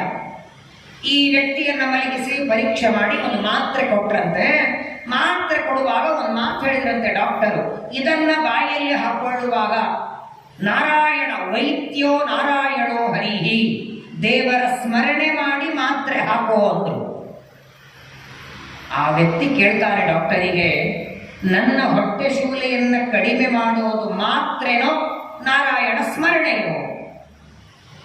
ನಾರಾಯಣ ಅಂತ ಸ್ಮರಣೆ ಮಾಡಿದ್ರೆ ಹೊಟ್ಟೆನೂ ಹೋಗುತ್ತೆ ಅಂದ್ರೆ ಮಾತ್ರೆ ಬೇಡ, ಮಾತ್ರೆಯಿಂದ ಹೋಗುತ್ತೆ ಅಂದ್ರೆ ನಾರಾಯಣ ಬೇಡ. ಡಾಕ್ಟರ್ ಅಂತಾರೆ, ಹುಚ್ಚಿದ್ದೇನಯ್ಯ, ನಿನ್ನ ರೋಗ ಪರಿಹಾರ ಮಾಡೋದು ದೇವರೇ. ಹಾಗಾದ್ರೆ ದೇವರೇ ಮಾಡ್ತಾರೆ ಅಂದ್ರೆ ಹಾಸ್ಪಿಟ್ಲ್ ಯಾಕೆ ತೆಗೆದಿದ್ದೀರಿ? ಎಲ್ಲರೂ ದೇವಸ್ಥಾನಕ್ಕೆ ಹೋಗ್ತಾರೆ ನಾಳೆ. ನಿನಗೆ ಅರ್ಥ ಆಗಿಲ್ಲ ಅವನು. ನೋಡು, ಮಾತ್ರೆ ರೋಗ ಪರಿಹಾರ ಮಾಡುತ್ತದೆ, ಆದರೆ ಆ ಮಾತ್ರೆಗೆ ರೋಗ ಪರಿಹಾರ ಮಾಡುವ ಶಕ್ತಿಯನ್ನ ದೇವರು ಕೊಡುತ್ತಾರೆ. ಮಾತ್ರೆಯ ಜೊತೆಗೆ ತಾನೂ ಒಳಗೆ ಹೋಗ್ತಾನೆ, ರೋಗವನ್ನ ಪರಿಹಾರ ಮಾಡುತ್ತಾನೆ. ನನಗೇನೋ ವಿಶ್ವಾಸ ಇಲ್ಲ, ಮಾತ್ರೆ ತಗೊಳ್ತೇನೆ ರೋಗ ಹೋಗುತ್ತೆ, ದೇವರಿಗೆ ಹಾಕಬೇಕು. ನಾಸ್ತಿಕ ಇದ್ದ. ಡಾಕ್ಟರ್ ಅಂದ್ರು, ನಾಳೆ ನೀನು ಇಲ್ಲೇ ಇರ್ತೀಯಲ್ಲ? ಇರ್ತೇನೆ. ಬೆಳಗ್ಗೆ ಸರಿಯಾಗಿ 7 ಗಂಟೆಗೆ 2 ಲೋಟದಲ್ಲಿ ಕಾಫಿ ತಂದ್ರೆ ಇವನಿಗೆ ಕಾಫಿ ಕುಡಿಯೋ ಅಭ್ಯಾಸ ಇತ್ತು. ಇವರಿಂದ ನನಗೆ 1 ಲೋಟ ಸಾಕು, ಇನ್ನೊಂದು ಲೋಟ ಯಾಕೆ, ಒಂದು ಪ್ಲಾಸ್ಟಿಕ್ ಡಬ್ಬ ಇಡ್ತೇನೆ ಅದಕ್ಕೆ ಹಾಕುವುದು. 1 ಲೋಟ ಇವನು ಕುಡಿತಾನೆ, ಇನ್ನೊಂದು ಪ್ಲಾಸ್ಟಿಕ್ ಡಬ್ಬಕ್ಕೆ ಚೆಲ್ಲಿದ. 8 ಗಂಟೆಗೆ 2 ತಟ್ಟೆಯಲ್ಲಿ ಇಡ್ಲಿ ತಂದರು, ಇಡ್ಲಿ ಚಟ್ನಿ ಸಾಂಬಾರು. 1 ತಟ್ಟೆಯಿಂದ ನೀನು ತಿನ್ನು, ಇನ್ನೊಂದು ಈ ಡಬ್ಬಕ್ಕೆ ಹಾಕು. 12ವರೆಗೆ 2 ತಾಟಲ್ಲಿ ಅನ್ನ ತಂದರು, ಅನ್ನ ಸಾರು ಪಲ್ಯ. ಒಂದನ್ನು ನೀನು ಊಟ ಮಾಡು, ಇನ್ನೊಂದು ಈ ಡಬ್ಬಕ್ಕೆ ಹಾಕು. ಬೆಳಗ್ಗಿಂದ ರಾತ್ರಿವರೆಗೆ ಇವನೇನೇನು ತಿಂತಾನೆ ಅದನ್ನೆಲ್ಲ ಪ್ಲಾಸ್ಟಿಕ್ ಡಬ್ಬಕ್ಕೆ ಹಾಕಿಸಿ ಅದರ ಮೇಲೆ ಮುಚ್ಚಿಟ್ಟು ಅದನ್ನು ಅಲ್ಲಿ ದೂರದಲ್ಲಿಟ್ಟು ಮಲಗಿದ. ಬೆಳಗ್ಗೆ ಎದ್ದ. ಡಾಕ್ಟರ್ ಬಂದು ಕೇಳ್ತಾರೆ, ಹೇಗಿದೆ ಹೊಟ್ಟೆ? ಓ, ನಿನ್ನೆ ನೀವು ಕೊಟ್ಟ ಮಾತ್ರೆಯಿಂದ ಆರಾಮಿದ್ದೇನೆ, ಚೆನ್ನಾಗಿದ್ದೇನೆ. ಸರಿ, ನಿನ್ನೆ ನೀನು ಎಲ್ಲ ತಿನ್ನುವಾಗ ಸ್ವಲ್ಪ ಡಬ್ಬಕ್ಕೆ ಹಾಕಿಟ್ಟಿದೆಯಲ್ಲ, ಅದನ್ನು ತೆಗೆದು ವಾಸನೆ ನೋಡು. ಏನಾಗಿರ್ತದೆ? ಅನ್ನ ಸಾರು ಪಲ್ಯ ಮಜ್ಜಿಗೆ ಪ್ರತ್ಯೇಕ ಬಿಡಿ ಬಿಡಿಯಾಗಿಟ್ರೆ ದುರ್ವಾಸನೆ ಬರ್ತದೆ, ಕೊಳತ ವಾಸನೆ. ಒಂದೇ ಡಬ್ಬದಲ್ಲಿ ಕಾಫಿ, ಇಡ್ಲಿ, ತಿಂಡಿ, ಊಟ ಎಲ್ಲ ಹಾಕಿಟ್ರೆ ಭಯಾನಕ ವಾಸನೆ. ಒಂದೇ ಪ್ರಶ್ನೆ ಕೇಳ್ತಾರೆ ಡಾಕ್ಟರು, ಈ ಪ್ಲಾಸ್ಟಿಕ್ ಡಬ್ಬದಲ್ಲಿ ಹಾಕಿದ್ದು ಹಳಸಿದ್ದು, ಈ ಡಬ್ಬಕ್ಕೆ ಹೋದ್ರೆ ಹಳಸ್ತಿಲ್ಲ, ಯಾಕೆ ಹೇಳುವುದು? ಇದನ್ನೇ ನೀನು ತಿಂದಿದ್ಯಲ್ಲ ನಿನ್ನೆ, ನೀನು ತಿಂದದ್ದೆಲ್ಲ ಡಬ್ಬಕ್ಕೆ ಹಾಕಿದೆ, ಪ್ಲಾಸ್ಟಿಕ್ ಈ ಡಬ್ಬದಲ್ಲಿ ಹಳಸಿತು. ಹಾಗಾದ್ರೆ ನೀನು ತಿಂದಾಗ ಅದನ್ನ ಜೀರ್ಣ ಮಾಡಿ, ಅನ್ನವನ್ನ ರಕ್ತ ಮಾಡಿ, ಅದನ್ನ ಈ ಶರೀರದಲ್ಲಿ ನರನಾಡಿಗಳಲ್ಲಿ ಅದನ್ನ ಸರಿಯಾಗಿ ಜೋಡಣೆ ಮಾಡ್ತಾನಲ್ಲ, ಅವನೇ ನಾರಾಯಣ. ಇಡೀ ವರ್ಲ್ಡ್ ಟೂರ್ ಮಾಡ್ಕೊಂಡು ಬನ್ನಿ. ಸಾಬಣ ತಯಾರು ಮಾಡೋ ಫ್ಯಾಕ್ಟ್ರಿ ಇದೆ, ಬಟ್ಟೆ ತಯಾರು ಮಾಡೋ ಫ್ಯಾಕ್ಟ್ರಿ ಇದೆ, ಪ್ಲಾಸ್ಟಿಕ್ ಡಬ್ಬಗಳು ತಯಾರು ಮಾಡೋ ಫ್ಯಾಕ್ಟ್ರಿ ಇದೆ, ಆದರೆ ರಕ್ತ ತಯಾರು ಮಾಡೋ ಫ್ಯಾಕ್ಟ್ರಿ ಬಂದಿಲ್ಲ ಇನ್ನು. ಇದೆಯಾ? ಬ್ಲಡ್ ತಯಾರು ಮಾಡೋ ಫ್ಯಾಕ್ಟ್ರಿ ಅಂದ್ರೆ ನಮ್ಮ ಹೊಟ್ಟೆ. ಅದನ್ನ ಮಾಡುವ ಓನರ್ ಅಂದ್ರೆ ನಮ್ಮ ಸ್ವಾಮಿ ಪರಮಾತ್ಮ ಒಬ್ಬನೇ. ನಿಮಗೆ ಬರುತ್ತಾ ಹೇಳಿ? ಒಂದಿಷ್ಟು ಅನ್ನ ಸಾರು ಪಲ್ಯ ಚಟ್ನಿ ನೀವು ಮನೆಯಲ್ಲಿ ಮಿಕ್ಸಿಗೆ ಹಾಕಿ ಅಥವಾ ರುಬ್ಬುಗುಂಡಲ್ಲಿ ರುಬ್ಬಿ 1 ಲೋಟ ರಕ್ತ ಮಾಡಲಿ ಬರುತ್ತಾ? ಏನ್ ವ್ಯವಸ್ಥೆ ದೇವರದು? 9 ತಿಂಗಳು ತಾಯಿಯ ಗರ್ಭದಲ್ಲಿ ನಾವೆಲ್ಲ ಇರುವಾಗ ಯಾರೇ ರಕ್ಷಣೆ ಮಾಡಿದ್ದು? ಪುಟ್ಟ ಮಗು ಗರ್ಭದಲ್ಲಿ ಇರುವಾಗ ಸಕಾಲಕ್ಕೆ ತಾಯಿ ಊಟ ಮಾಡಿದ 1 ಅಗಳು ಅದನ್ನ ಜೀರ್ಣ ಮಾಡಿ ಆ ತಾಯಿಯ ಗಂಟಲದಿಂದ ಕೂಸಿನ ಒಳಗೆ ನಾವೆಯಲ್ಲಿ ಪೈಪ್ ಜೆಟ್ ಮಾಡ್ತಾನೆ. ಎಷ್ಟು ಸುರಕ್ಷಿತವಾಗಿ ದೇವರು ಒಳಗೆ ಕಳಿಸ್ತಾನೆ. ವಾಯುದೇವರ ಉಪಕಾರ ಮರೆಯೋ ಹಾಗಿಲ್ಲ. ನಾಳೆ 2ನೇ ತಾರೀಕು ಹನುಮಂತ ದೇವರ ಜಯಂತಿ ಉತ್ಸವ, ನೀವೆಲ್ಲ ಬರ್ತೀರಿ. ಪ್ರಾತಃ ಕಾಲ ಪ್ರವಚನ ಆಗತ್ತೆ, ಆನಂತರ ಮಧ್ಯಾಹ್ನ ತೀರ್ಥ ಪ್ರಸಾದ. ಎಲ್ಲ ಕಡೆ ಎಲೆ ಹಾಕಿರ್ತಾರೆ, ಇಡೀ ಆವರಣ ಎಲ್ಲ ತುಂಬಿ ಬಿಟ್ಟಿರ್ತದೆ.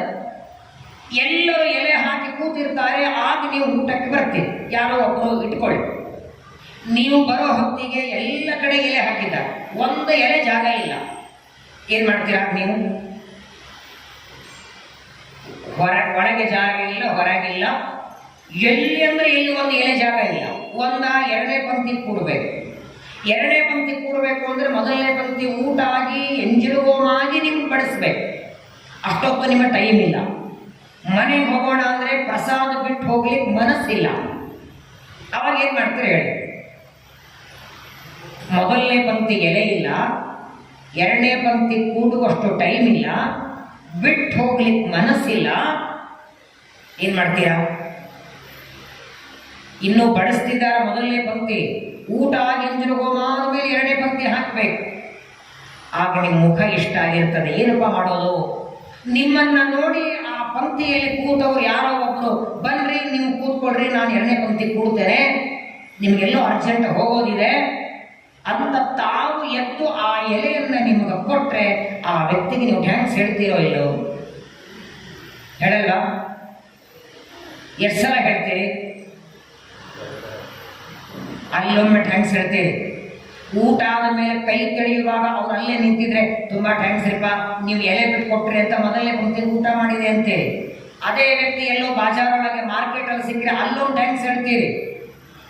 ನೀವು ನಿಮ್ಮ ಹೆಂಡತಿ ಜೊತೆ ಎಲ್ಲೋ ಹೋಗ್ತಿರ್ತೀರಿ, ಅವ್ರು ಸಿಕ್ಕರೆ ಹೆಂಡತಿಗೆ ಹೇಳ್ತೀರಿ, ಇವರೇ ನೋಡಿ ಮೊನ್ನೆ ದೇವಸ್ಥಾನದಾಗ ಇಲ್ಲಿ ಕೊಟ್ಟವರು. ವಿಚಾರ ಮಾಡಿ, ತಾನು ಕೂತ ಒಂದು ಎಲೆಯನ್ನ ಬಿಟ್ಟು ಕೊಟ್ಟವನಿಗೆ 10 ಸಲ ಥ್ಯಾಂಕ್ಸ್ ಹೇಳ್ತೀರಿ. ಇಷ್ಟು ದೊಡ್ಡ ಶರೀರವನ್ನ ಕೊಟ್ಟ ದೇವರಿಗೆ ಎಷ್ಟು ಸಲ ಥ್ಯಾಂಕ್ಸ್ ಹೇಳಿವೆ ಹೇಳಿ ನೋಡೋಣ. ಎಷ್ಟು ಜನ ಇವತ್ತು ಫುಟ್ಪಾತ್ ಮೇಲೆ ಕೂತಿರ್ತಾರೆ, ಊಟಕ್ಕೆ ಅನ್ನ ಇಲ್ಲ, ಉಡೋದಕ್ಕೆ ಬಟ್ಟೆ ಇಲ್ಲ, ಇರೋದಕ್ಕೆ ಮನೆ ಇಲ್ಲ. ಒಂದು ಬಾರಿ ದೇವರ ಉಪಕಾರದ ನೆನಪಾಗಿದೆಯಾ?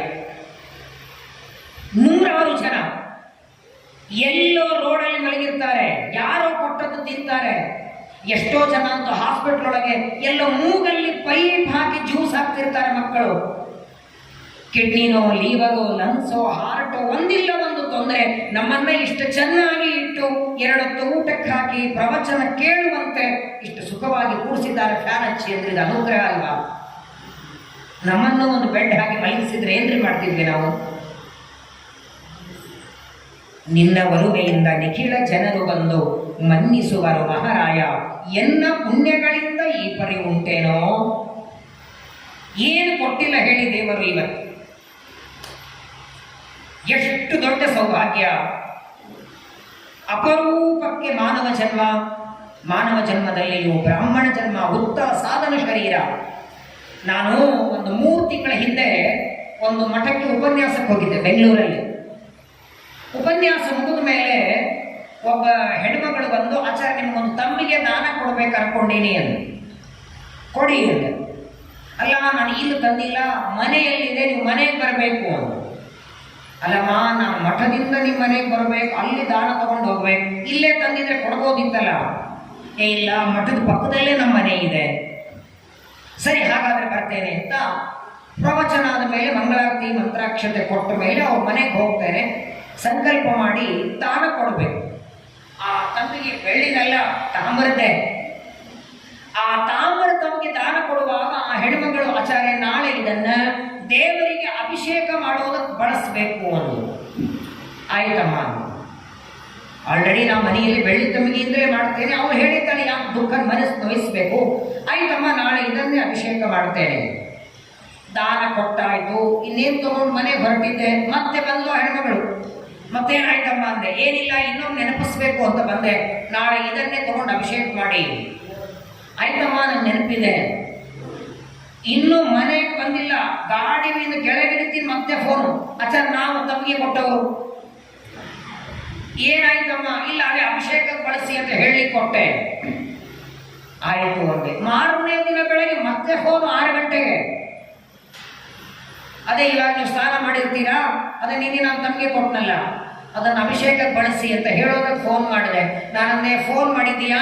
ನಿಮ್ಮ ಮನೆ ಅಡ್ರೆಸ್ ಗೊತ್ತಿದೆ, ತಿರುಗಿ ಬಂದು ರಿಟರ್ನ್ ಕೊಡ್ತೇನೆ ನಮ್ಮ ತಮಗೆ ದಾನ ನಾನು ಅಂದೆ. ನಿಂದು ಒಂದಲ್ಲ, ನಮ್ಮ ಮನೆಯಿಂದ 4 ತಮಗೆ ತಂದು ಕೊಡ್ತೇನೆ. ಒಂದು ತಮಗೆ ಅಲ್ಲ, ತಪ್ಪಲ್ಲ. ಆ ಹೆಣ್ಮಗಳ ಕಾಳಜಿ ಏನು? ನಾನು ಕೊಟ್ಟದ್ದು ಒಳ್ಳೆಯದಕ್ಕೆ ಬಳಸಲಿ ಅಂತ ವಿಚಾರ ಮಾಡಿ, ನಾವು ಕೊಡುವ ಒಂದು ತಾಮ್ರ ತಮ್ಮಿಗೆಯನ್ನು ಒಳ್ಳೆಯದಕ್ಕೆ ಬಳಸಲಿ ಅಂತ ಇಚ್ಛೆ ಪಡಬೇಕಾದರೆ, ಇಂತಹ ಅಪರೂಪದ ಮಾನವ ಜನ್ಮ ದೇವರು ಕೊಡುವಾಗ ಇದನ್ನು ಒಳ್ಳೆಯದಕ್ಕೆ ಬಳಸಲಿ ಅಂತ ದೇವರು ಅನ್ಕೊಳ್ಳೋದ್ರಲ್ಲಿ ತಪ್ಪೇನಿದೆ ಹೇಳ್ರಿ? ತಮ್ಮಿಗೆ ಕೊಡಬೇಕಾದ್ರೆ ಇದನ್ನು ಒಳ್ಳೆಯದಕ್ಕೆ ಬಳಸಲಿ ಅಂತ ನಾವು ಇಚ್ಛೆ ಪಡುವಾಗ, ಅಪರೂಪಕ್ಕೆ ಕಿಡ್ನಿ, ಲಿವರು, ಲಂಗ್ಸು, ಹಾರ್ಟು, ರಕ್ತ, ಮಾಂಸ, ಮಜ್ಜ, ಅಸ್ಥಿ, ಮೇಧಸ್ಸು ಏನಿಲ್ಲ ಶರೀರದಲ್ಲಿ, ಇದನ್ನ ಪಾಠಕ್ಕೆ, ಪ್ರವಚನಕ್ಕೆ, ದೇವರ ನಾಮಸ್ಮರಣೆಗೆ, ಆರಾಧನೆಗೆ ಬಳಸಯ್ಯ. ಇದನ್ನ ಬೆಳಗ್ಗಿಂದ ರಾತ್ರಿವರೆಗೆ ಹರಟೆ ಹೊಡೆಯೋದಕ್ಕೆ, ಇನ್ನೊಬ್ಬರ ಚಾಡಿ ಹೇಳೋದಕ್ಕಲ್ಲ. ಮಾನವ ಶರೀರ ಇದು ನೀ ದಯತಿ ಕೊಟ್ಟದ್ದು. ವಿಚಾರ ಮಾಡಿ, ಎಮ್ಮೆ, ಹಂದಿ, ಸೊಳ್ಳೆ, ನಾಯಿ, ಮೊಸಳೆ, ಮೀನು ಯಾವುದೇ ಜನ್ಮದಲ್ಲಿ ಅಭಿಷೇಕ ಮಾಡ್ಲಿಕ್ಕೆ ಬರತ್ತಾ? ಪ್ರವಚನಕ್ಕೆ ಹೋಗ್ಲಿಕ್ಕೆ ಬರತ್ತಾ? ಪಾಠಕ್ಕೆ ಹೋಗ್ಲಿಕ್ಕೆ ಬರತ್ತಾ? ಒಂದು ಸಲ ಓಣಿಯೊಳಗೆ ಎಲ್ಲ ನಾಯಿಗಳು ಜೋರಾಗಿ ಬೊಗಳುತ್ತಿದ್ದು, ಒದರ್ತಿದ್ದು. ಮನೆಯಲ್ಲಿ ಮಲಗಿದವರಿಗೆಲ್ಲ ಆಶ್ಚರ್ಯ ಆಯ್ತು, ಯಾಕೆ ನಾಯಿಗಳೆಲ್ಲ ಒದರ್ತವೆ? ಸಾಮಾನ್ಯವಾಗಿ ನಾಯಿಗಳು ಯಾವಾಗ ಒದರ್ತವೆ ಹೇಳಿ? ನಾಯಿಗಳು ಯಾವಾಗ ಒದರ್ತವೆ? ಯಾರೋ ಹೊಸದಾಗಿ ಬಂದು, ಅಲ್ಲ ನೀವೇ ಬೇರೆ ವೇಷಕ್ಕೆ ಬಂದರೂ ಹೊಗಳ್ತವೆ. ನಿಮ್ಮನ್ನ ಧೋತ್ರ ಮೇಲೆ ನೋಡಿರ್ತಾವಲ್ಲ, ನೀವು ಪ್ಯಾಂಟ್ ಹಾಕೊಂಡು ಮನೆ ಬಹು ಅಂತವೆ. ಧೋತ್ರ ಉಡ್ಕೊಂಡು ಬಂದ್ರೆ ಅವ ನಮ್ಮವ ಅಂತ. ಜೋರಾಗಿ ನಾಯಿಗಳೆಲ್ಲ ಒದರುವಾಗ ಓಣಿಯಲ್ಲಿದ್ದವರೆಲ್ಲ ಬಂದರು. ಏನ್ ನಡೆದಿದೆ ನೋಡೋಣ ಅಂದ್ರೆ, ಪರಮಾತ್ಮ ವೈಕುಂಠ ಲೋಕದಿಂದ ಭೂಮಿಗೆ ಬಂದಿದ್ದ. ಶಂಖ ಚಕ್ರ ಗದಾ ಪದ್ಮ ಧಾರಣ ಮಾಡಿ ದೇವರು ನಿಂತಿದ್ದಾನೆ. ನಾಯಿಗಳೆಲ್ಲ ಒದರ್ತಾ ಇವೆ ಜೋರಾಗಿ. ಎಲ್ಲರಿಗೂ ಆಶ್ಚರ್ಯ. ದೇವರು ಯಾಕೆ ಬಂದಿದ್ದ ಅಂದ್ರೆ, ಆ ನಾಯಿಗಳಿಗೆಲ್ಲ ಒಂದು ವರ ಕೊಡ್ಲಿಕ್ಕೆ ಬಂದಿದ್ದ. ನಿಮಗೆ ದೀರ್ಘವಾದ ಆಯುಷ್ಯ ಕೊಡ್ತೇನೆ ಅಂತ ನಾಯಿಗಳಿಗೆ ಮಾತಾಡ್ದ ಅಂತೆ. ಬೇಡ ಅಂದ್ರು ನಾಯಿಗಳು. ಅಲ್ಲಯ್ಯ, ಆಯುಷ್ಯ ಕೊಡ್ತೇನೆ ಅಂದ್ರು ಬೇಡ ಅಂತೀರಲ್ಲ. ನಾಯಿಗಳಂತಾರೆ, ನೀ ದೀರ್ಘ ಆಯುಷ್ಯನ ಕೊಡ್ತಿ, ಏನು ಮಾಡೋಣ ತಗೊಂಡು? ನಾವೇನು ಪಾಠಕ್ಕೆ ಹೋಗ್ತೀವಾ, ಪ್ರವಚನಕ್ಕೆ ಹೋಗ್ತೀವಾ, ಪಾರಾಯಣ ಮಾಡ್ತೀವಾ, ಏನು ಸುಮಧ್ವಿಜ ಹೇಳಿ ಅಭಿಷೇಕ ಮಾಡ್ತೀವಾ, ಏನ್ ತೀರ್ಥಯಾತ್ರೆ ಏನ್ ಮಾಡ್ತೇವೆ? ಬಾಗಳ ಮುಂದೆ ನಿಂತು ಬಾಲ ಅಲ್ಲಾಡಿಸ್ಬೇಕು, ಇನ್ನೊಬ್ಬರು ಹಾಕಿದ್ದನ್ನು ತಿನ್ನಬೇಕು. ಅದಕ್ಕೆ ದೀರ್ಘ ಆಯುಷ್ಯ ಬೇಡ, ನಮ್ಗೆ 20 ವರ್ಷ ಸಾಕು ಅಂತ ನಾಯಿಗಳಂದು. ಅಲ್ಲ, ನಿಮ್ಗೆ 20 ವರ್ಷ ಸಾಕು ಅಂದ್ರೆ ನಾನು 40 ಕೊಡಬೇಕು ಅಂತ ಬಂದಿದ್ದಲ್ಲ ನಿಮಗೆ, ಇನ್ನು 20 ಪೆಂಡಿಂಗ್ ಇದೆ. ನಾಯಿಗಳಂದು ನಮ್ದು 20, ಈ ಮಾನವರಿಗೆ ಕೊಟ್ಟು ಬಿಡು ಅಂತ. ನಮಗ್ ಬೇಡ, ಈ ಮಾನವರಿಗೆ ಕೊಟ್ಟು ಬಿಡಿ. ದೇವರಿಂದ ಆಲ್ರೆಡಿ ಅವ್ರದೇ 80 ಇದೆ, ಪರವಾಗಿಲ್ಲ, ಇದೊಂದು 20 ಅವರಿಗೆ ಯಾಡ್ ಮಾಡಿ.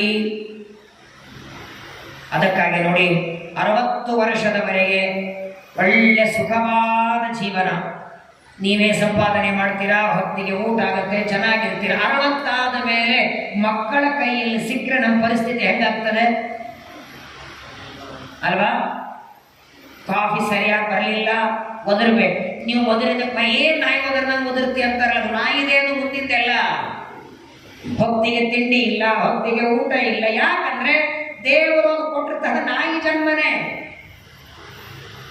ಬೆಂಗಳೂರಲ್ಲಿ ನಿಮ್ಗೆ ಗೊತ್ತೋ ಇಲ್ಲೋ, 90% ಈ ವಯಸ್ಸಾದವರೆಲ್ಲ ಬೆಳಗ್ಗೆ ಒಂದು 8 ಗಂಟೆಗೆ ಮನೆ ಬಿಟ್ಟು ಬಿಡ್ತಾರೆ. ಯಾವುದೋ ಮಠಕ್ಕೆ ಹೋಗ್ತಾರೆ, ಊಟಕ್ಕೆ ಬಡಿಸ್ತಾರೆ, ಊಟ ಮಾಡ್ತಾರೆ, ಅಲ್ಲೇ ಮಲಗುತ್ತಾರೆ. ಸಾಯಂಕಾಲ ಪ್ರವಚನ ಕೇಳಿ ಏನಾದ್ರು ಪ್ರಸಾದ ತಗೊಂಡು ರಾತ್ರಿ ಮಲಗಕ್ಕೆ ಮನೆಗೆ ಹೋಗೋದು. ಮತ್ತೆ ಹೋಗಿ ಆ ಸೊಸೆ ಕಡೆಯಿಂದ ಯಾರು ಮಂಗಳಾರತಿ ನಡೆಸ್ಕೋಬೇಕು. ನಮ್ಮನ್ನ ಕಂಡ್ರೆ ಬೈಯೋರೇ ಎಲ್ಲರೂ. ನೋಡಿ, ಒಬ್ಬ ಮನುಷ್ಯನಿಗೆ ಆದರ ಗೌರವ ಮರ್ಯಾದೆ ಎಲ್ಲಿವರೆಗಿರುತ್ತೆ, ಅವನಿಂದ ಏನಾದರೂ ಲಾಭ ಇದ್ರೆ. ನೀವು ನೋಡಿ, 60 ವರ್ಷ ನೀವು ಕೆಲಸಕ್ಕೆ ಹೋಗೋವರೆಗೆ 6 ಗಂಟೆಗೆ ಡಬ್ಬಿ ರೆಡಿ ಇರುತ್ತೆ, ಹೌದೋ ಇಲ್ಲೋ? ನೀವು ಕೆಲಸಕ್ಕೆ ಹೋಗ್ತಿದ್ರೆ 6 ಗಂಟೆಗೆ ಡಬ್ಬಿ ರೆಡಿ ಇರುತ್ತೆ. ಅದೇ ರಿಟೈರ್ ಆದ ಮೇಲೆ 9 ಆದ್ರೂ ಕಾಫಿ ಬರಲ್ಲ. ನೀವೆಲ್ಲಿ ಹೋಗ್ಬೇಕು? ಇಲ್ಲೇ ಇರ್ಬೇಕಲ್ಲ, ಒಮ್ಮೆ ಬಿದ್ಕೊಳ್ರಿ. 60 ಅಲ್ಲ, 80 ಅಲ್ಲ, 100 ವರ್ಷ ಅಲ್ಲ, ಯಾವುದೇ ಜನ್ಮ ಬರಲಿ, ಬರೀ ಮಾನವ ಜನ್ಮ ಅಲ್ಲ, ಹಂದಿ, ನಾಯಿ, ಮೊಸಳೆ, ಮೀನು, ತಿಮಿಂಗಿಲ, ಬೇಕಾದ ಜನ್ಮ ಬರಲಿ, ಆಗಲೂ ನಮ್ಮನ್ನ ಪ್ರೀತಿ ಮಾಡೋರು ಅಂದ್ರೆ ನಮ್ಮ ಪ್ರಾಣದೇವರು ಪರಮಾತ್ಮ ಇಬ್ಬರೇ. ಏನ್ರಿ ಉಪಕಾರಗಳು? ಒಬ್ಬ ವ್ಯಕ್ತಿಗೆ ಹಾರ್ಟ್ ಆಪರೇಷನ್ ಕರೋನಾದಲ್ಲಿ ಬೆಂಗಳೂರಲ್ಲಿ 80 ವರ್ಷ, 3 ಜನ ಗಂಡು ಮಕ್ಕಳು. ದೊಡ್ಡ ಹಾಸ್ಪಿಟಲಲ್ಲಿ ಓಪನ್ ಸರ್ಜರಿ ಆಪರೇಷನ್ ಆಯಿತು. 3 ತಾಸು ಆಪರೇಷನ್ ಮಾಡಿ 2ನೇ ದಿನ ಅವರನ್ನ ವಾರ್ಡಿಗೆ ಶಿಫ್ಟ್ ಮಾಡಿದ್ರು. ಬಳಗೋದರೆಲ್ಲ ಬಂದು ನೋಡ್ತಿದ್ರು. 4 ದಿನ ಆದಮೇಲೆ ಡಿಸ್ಚಾರ್ಜ್ ಮಾಡಿ ಹೋಗುವಾಗ ಕೈಗೆ ಕೊಟ್ಟರು ಹಸ್ತೋದ ಚೀಟಿ. ಬಿಲ್ಲು 24 ಲಕ್ಷ. 24 ಲಕ್ಷ ಬಿಲ್ಲು. ಅದನ್ನ ಕೈಗೆ ತಗೊಂಡು ಈ ಆಪರೇಷನ್ ಮಾಡಿಸ್ಕೊಂಡ ವ್ಯಕ್ತಿಯ ಕಣ್ಣಲ್ಲಿ ನೀರು. ಇವರು ಅಳೋದನ್ನ ನೋಡಿ ಡಾಕ್ಟರ್ ಅಂತಾರೆ, ದುಃಖ ಪಡಬೇಡಪ್ಪ, ಇದೀಗ ಓಪನ್ ಸರ್ಜರಿ ಆಪರೇಷನ್ 24 ಲಕ್ಷ ಬಹಳ ಅಂದರೆ ಒಂದು 5-6 ಲಕ್ಷ ಕಡಿಮೆ ಕೊಡಿ, ಒಂದು 18 ಕೊಟ್ಟರು ಸಾಕು. ನೀನು 24 ಲಕ್ಷ ಬಿಲ್ ಮಾಡಿದ್ದಿ ಅಂತ ಕಣ್ಣಲ್ಲಿ ನೀರಿಲ್ಲಪ್ಪ. ನನ್ನ 3 ಜನ ಮಕ್ಕಳು ಸಂಪಾದನೆ ಮಾಡ್ತಾರೆ, 24 ಲಕ್ಷ ನಾನು ಕೊಡಬಲ್ಲೆ, ಮತ್ತು ಕೊಡೋದಕ್ಕೆ ದುಡ್ಡಿದ್ರೆ ಕಣ್ಣಾಗ ನೀರು ಯಾಕೆ? ಆಗ ವ್ಯಕ್ತಿ ಅಂತಾನೆ, 80 ವರ್ಷ ಆಯಿತು, ಒಂದು 3 ಗಂಟೆ 3 ತಾಸು ನನ್ನ ಆಪರೇಷನ್ ಮಾಡಿದ್ದಕ್ಕೆ 24 ಲಕ್ಷ ಬಿಲ್ ಮಾಡಿದ್ದೆ. ಇದೇ ಹಾರ್ಟ್ ಕೊಟ್ಟ ದೇವರು 80 ವರ್ಷ ಆಯಿತು, 1 ರೂಪಾಯಿ ಬಿಲ್ ಅವನು ಮಾಡಲಿಲ್ಲಲ್ಲ ಇವತ್ತಿನವರೆಗೆ ಅಂತ. ಹಾರ್ಟ್ ಕೊಟ್ಟವನೇ ಬಿಲ್ ಮಾಡಿಲ್ಲ, ಹಾರ್ಟ್ ಆಪರೇಷನ್ಗೆ ನೀವು ಬಿಲ್ ಮಾಡಿದ್ದೇವಯ್ಯ. ಏನ್ರಿ ದೇವರು ಕೊಟ್ಟ ದೊಡ್ಡ ಆಸ್ತಿ ಇದು. ಚೆನ್ನಾಗಿ ಓಡಾಡ್ತೇವೆ, ತಿರುಗಾಡ್ತೇವೆ, ಮಲಗುತ್ತೇವೆ. ಯಾಕೆಂದ್ರೆ ಇದಕ್ಕೆಲ್ಲ ಪ್ರಧಾನವಾಗಿ ಇಬ್ಬರು ಒಳಗಿದ್ದಾರೆ. ಓನರ್ ಒಂದು ಸರ್ವೋತ್ತಮನಾದ ಪರಮಾತ್ಮ, ಇನ್ನೊಂದು ಅವರ ಮಕ್ಕಳು, ಅವರ ಭಕ್ತರು, ಇಡೀ ಜಗತ್ತಿನ ಗುರುಗಳು ನಮ್ಮ ಪ್ರಾಣದೇವರು. 632,000 32 ಶತಶ್ವಾಸ ಜಪಗಳ 3 ವಿಧ ಜೀವರೊಳಗಕ್ಷಜ ಕಲ್ಪ ಪರ್ಯಂತ ತಾರಚಿಸಿ ಸಾತ್ವರಿಗೆ ಸುಖ ಸಂಸಾರ ಮಿಶ್ರರಿಗೆ ಅಧಮ ಜನರಿಗೆ ಅಪಾರ ದುಃಖಗಳೀವ ಗುರು ಪವಮಾನ ಸಲಹಿಮ್ಮ. ಜಗನ್ನಾಥಾಸರಂತಾರೆ, ದೇವರಿಗೆ ನಮ್ಮಿಂದ ನಮ್ಮ ರೂಪ, ಲಾವಣ್ಯ, ಸಂಪತ್ತು, ನಮ್ದು ಐಶ್ವರ್ಯ ಬೇಕಾಗಿಲ್ಲ. ಯಾರು ಶ್ರೀಮಂತಿದ್ದಾರೆ ಅವ್ರ ಮೇಲೆ ದೇವರ ಅನುಗ್ರಹ ಮಾಡ್ತಾನೆ ಅಂತ ತಿಳ್ಕೊಂಡಿದ್ದಾರೆ. ತಪ್ಪು. ಯಾದೃಶಿ ಭಾವನಾ ಯಸ್ಯ ಸಿದ್ಧಿರ್ಭವತಿ ತಾದೃಶಿ. ದೇವರ ಸೇವೆ ಹೇಗೆ ಮಾಡಬೇಕು ಈ ಅಪ್ಪನನ್ನು ನೋಡಿ ಕಲಿರೆ. ಸೇವಕ ಕಣದ ರುಚಿಯೇರಳದೆಯೋ ಹನುಮರಾಯ ವೈರಾಗ್ಯ ಬೇಡಿ. ನಾಳೆ ನಮ್ಮ ಮನೆಯಲ್ಲಿ ಒಂದು ಕಾರ್ಯಕ್ರಮ ಇದೆ, ಇಲ್ಲೇ ನಮ್ಮ ಮನೆ ಪಕ್ಕದಲ್ಲಿ ಮಠ ಇದೆ, ಅಲ್ಲಿ ಊಟದ ಅರೇಂಜ್ ಮಾಡಿದ್ದೀವಿ, ಬನ್ನಿ ಅಂತ ನಿಮ್ಮ ಬಳಗದವರಿಗೆ ಫೋನ್ ಮಾಡಿ. ಅಯ್ಯೋ ನಾಳೆ ಅಂದ್ರೆ ಏಕಾದಶಿ, ನಾಡಿದ್ದು ಊಟಕ್ಕೆ ಕರೆದ್ರು ಬರೋರಿಲ್ರಿ ಇವತ್ತು ನಾಳೆ. ತೀರ್ಥ ಪ್ರಸಾದಕ್ಕೆ ಒಂದು ಮಠಕ್ಕೆ ಬಂದಿ ಅಂದ್ರೆ ಬರಲ್ಲ. ಬೆಂಗಳೂರಲ್ಲಿ ನೋಡ್ಬೇಕು ನೀವು, ಅಲ್ಲೂ ಅಷ್ಟು ದೂರ ಬರಬೇಕಲ್ಲ. ಇಲ್ಲ ಊಟ ಆದ್ಮೇಲೆ ನಿಮಗೊಂದು ಬೆಳ್ಳಿ ತಮಗೆ ದಾನ ಕೊಡಬೇಕು, ಹಾಗಾದ್ರೆ ಬರ್ತೀವಿ. ಬರೀ ಊಟಕ್ಕಾದ್ರೆ ಬರಲ್ಲ. ನಮಗೆ ಲಾಭ ಇಲ್ಲ ಅಂದ್ರೆ ಒಬ್ಬರ ಮನೆಗೆ ನಾವು ಹೋಗೋರಲ್ಲ. ನಮ್ಮ ವಾಯುದೇವರ 3 ರೂಪದಿಂದ, ತ್ರೇತಾಯುಗದಲ್ಲಿ ಹನುಮಂತನಾಗಿ, ದ್ವಾಪರದಲ್ಲಿ ಭೀಮಸೇನ ದೇವರಾಗಿ, ಕಲಿಯುಗದಲ್ಲಿ ಮಧ್ವಾಚಾರ್ಯರಾಗಿ 3 ರೂಪದಿಂದ ಭೂಮಿಗೆ ಬಂದ್ರಲ್ಲ. ಏನ್ರಿ ಬೇಕಾಗಿತ್ತು ಅವರಿಗೆ?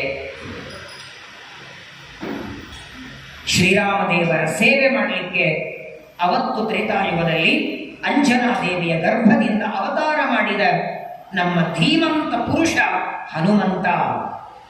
ಇವರಿಗೆ ಹನುಮಂತ ಅಂತ ಹೆಸರು ಯಾಕೆ? ಸುಮಧ್ವಜಯ ಪಾರಾಯಣ ಮಾಡೋರು ನಿಮಗೆಲ್ಲ ಗೊತ್ತಿದೆ. ಯೇ ಯೇ ಗುಣಾನಾಮ ಜಗತ್ ಪ್ರಸಿದ್ಧಾ ಯಂ ತೇಷು ತೇಷು ಸ್ಮ ನಿದರ್ಶಯಂತಿ ಸಾಕ್ಷಾನ್ ಮಹಾಭಾಗವತ ಪ್ರಬರಹಂ ಶ್ರೀಮಂತಮೇನಂ ಹನುಮಂತಮಾಹು. ಸಂಸ್ಕೃತದಲ್ಲಿ ಹನು ಅಂದ್ರೆ ಗದ್ದ, ಹನುಮಂತ ಅಂದ್ರೆ ಮುಖ ಊದ್ಕೊಂಡವ ಅಲ್ಲ. ಹನು ಅಂದ್ರೆ ಜ್ಞಾನ. ಏನು ವಾಯುದೇವರಿಗೆ ಪರಮಾತ್ಮನ ಜ್ಞಾನ ಇತ್ತು. ರಾಮಾಯಣ ಕೇಳಿದ ಗೊತ್ತಿಲ್ಲ ನಿಮಗೆಲ್ಲ. ಸೀತಾದೇವಿಯ ಮುಂದೆ ನಾನು ರಾಮ ಭಕ್ತ ಹನುಮಂತ ಅಂದ್ರೆ ನಿನಗೆ ರಾಮನ ಬಗ್ಗೆ ಏನು ಗೊತ್ತಿದೆ ಹೇಳು ಅಂತ ಸೀತಾದೇವಿ ಅಂದ್ರೆ ಬೆಳಕನಕ ಹೇಳ್ತಾರೆ ರಾಮನ ಗುಣವನ್ನ. ಏನ್ರಿ ನೋಡಿ, ನಮ್ಮಲ್ಲಿ ದೇವರು ಏನ್ ನೋಡುತ್ತಾನೆ? ನಮ್ಮ ಸಂಪತ್ತು, ರೂಪ, ಲಾವಣ್ಯ, ದೊಡ್ಡ ಮನೆ ಇದೆ, ಕಾರಿದೆ, ಬಂಗ್ಲಾ ಇದೆ, ಬೇಕಿಲ್ರಿ ದೇವರಿಗಿದು. ನಮ್ಮಿಂದ ದೇವರು ಅಪೇಕ್ಷೆ ಪಡೋದು ಒಂದೇ, ಪ್ರಾಮಾಣಿಕವಾದ, ನಿಷ್ಕಲ್ಮಶವಾದ, ನಿರ್ವ್ಯಾಜವಾದ ಭಕ್ತಿ ಒಂದಿದ್ದರೆ ಸಾಕು. ಮಧ್ವಾಚಾರ್ಯರನ್ನ ತ್ರಿವಿಕ್ರಮ ಪಂಡಿತರು ವಾಯುಸ್ತುತಿಯಲ್ಲಿ ಸ್ತೋತ್ರ ಮಾಡಿದರು. ಪ್ರಾಚೀನ ಆಚೀರ್ಣ ಪುಣ್ಯೋ ಚಯ ಚತುರತರಶ್ಚಾರತಶ್ಚಾರು ಚಿತ್ತಾಂ ಅತ್ಯುಚ್ಚಾಂ ರೋಚಯಂತೀಂ ಶ್ರುತಿ ಸುಖ ವಚನಾಂ ಶ್ರಾವಕಾಂ ಶ್ಚೋತ್ಯ ಚಂಚು. ಚಂಚು ಅಂದ್ರೆ ಪ್ರಶ್ನೆಗಳು, ಬೇಡಿದ ಪ್ರಶ್ನೆಗಳಿಗೆ ಮಧ್ವಾಚಾರ್ಯ ಉತ್ತರ ಕೊಡಬೇಕಲ್ಲ. ಏನ್ರಿ ವಾಯುಸ್ತುತಿ? ಇಡೀ ವಾಯುಸ್ತುತಿಯನ್ನು ಬರೆದು ಮಧ್ವಾಚಾರ್ಯ ಕೊಟ್ರಂತೆ. ಮಧ್ವಾಚಾರ್ಯ ನೋಡಿ ತ್ರಿವಿಕ್ರಮ ಪಂಡಿತರಿಗಂತಾರೆ, ಒಳ್ಳೆ ಚೆನ್ನಾಗಿ ಸ್ತೋತ್ರ ಮಾಡಿದ್ದಿ, ಏನಾದ್ರೂ ವರ ಬೇಡ್ಕೋ ಕೊಡ್ತೇನೆ ಅಂದ್ರೆ. ಏನ್ ಬೇಡಬೇಕು ಹೇಳಿ? ಜಗದ್ಗುರುಗಳಾದ ಶ್ರೀಮದಾಚಾರ್ಯರು ಏನಾದರೂ ಬೇಡ್ಕೋ ಅಂದ್ರೆ ಗೋವಿಂದೇ ದೇಹಿ ಭಕ್ತಿಂ ಭವತಿ ಚ ಭಗವನ್ ಊರ್ಜಿತಾಂ ನಿರ್ನಿಮಿತ್ತಾಂ ನಿರ್ವ್ಯಾಜಾಂ ನಿಶ್ಚಲಾಂ ಸದ್ಗುಣಗಣ ಬೃಹತೀಂ ಶಾಶ್ವತೀಮಾಶುದೇವ. ನಮ್ಮಲ್ಲಿ 100 ಅಲ್ಲ, 1000 ಅಲ್ಲ, ಕೋಟಿ ತಪ್ಪುಗಳಿರಲಿ, ಭಕ್ತಿ ಅಂತ ಒಂದು ಗುಣ ಇದ್ದರೆ ಸಾಕ. ಯಾವ ಭಕ್ತಿ ಮಾಡ್ತಾರೆ ನೋಡಿ, ಅವರನ್ನ ತನ್ನ ವಶ ಮಾಡ್ಕೊಂಡ್ಬಿಡ್ತಾನೆ ದೇವರು. ನೀವೆಲ್ಲ ಪುರಂದರದಾಸರ, ವಿಜಯದಾಸರ, ಗೋಪಾಲದಾಸರ ಹಾಡುಗಳೆಲ್ಲ ಭಜನೆಯಲ್ಲಿ ಹಾಡ್ತೀರಿ. ಆಯಾ ದಾಸರ ಆರಾಧನೆಯಲ್ಲಿ ಅವರವರ ಬಗ್ಗೆ ಪ್ರವಚನ ಕೇಳಿರ್ತೀರಿ. ಗೋಪಾಲದಾಸರ ಚರಿತ್ರೆಯನ್ನ ಅನೇಕ ಸಲ ಕೇಳಿರ್ತೀರಿ. ಅವರ ಚರಿತ್ರೆಯಲ್ಲಿ ಒಂದು ಘಟನೆ ಬರ್ತದೆ. ಗೋಪಾಲದಾಸರು ಉತ್ತನೂರಿನಲ್ಲಿ ಇರ್ತಿದ್ರು, ಇಲ್ಲೇ ರಾಯಚೂರು ಹತ್ರ. ಉತ್ತನೂರಲ್ಲಿ ಈಗಲೂ ಒಂದು ವೆಂಕಟೇಶ ದೇವರ ದೇವಸ್ಥಾನ ಇದೆ. ಒಂದು ದಿನ ಸಾಯಂಕಾಲ ಗೋಪಾಲದಾಸರು ಸಂಧ್ಯಾವಂದನೆ ಮಾಡುತ್ತಿದ್ದರು.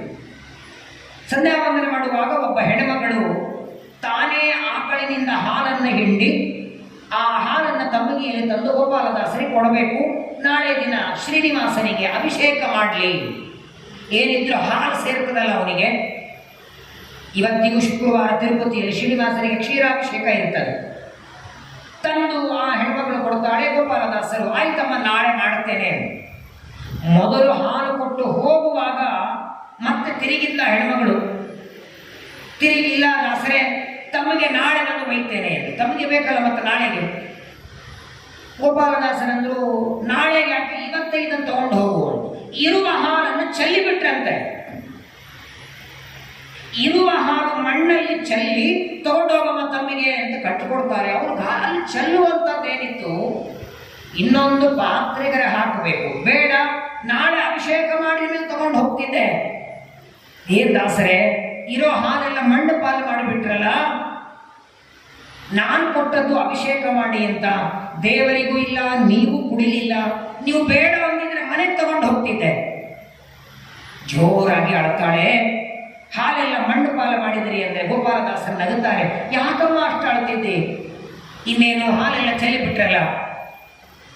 ಅಷ್ಟೇ ತಾನೇ. ಈಗ 6:30 ಆಗಿದೆ.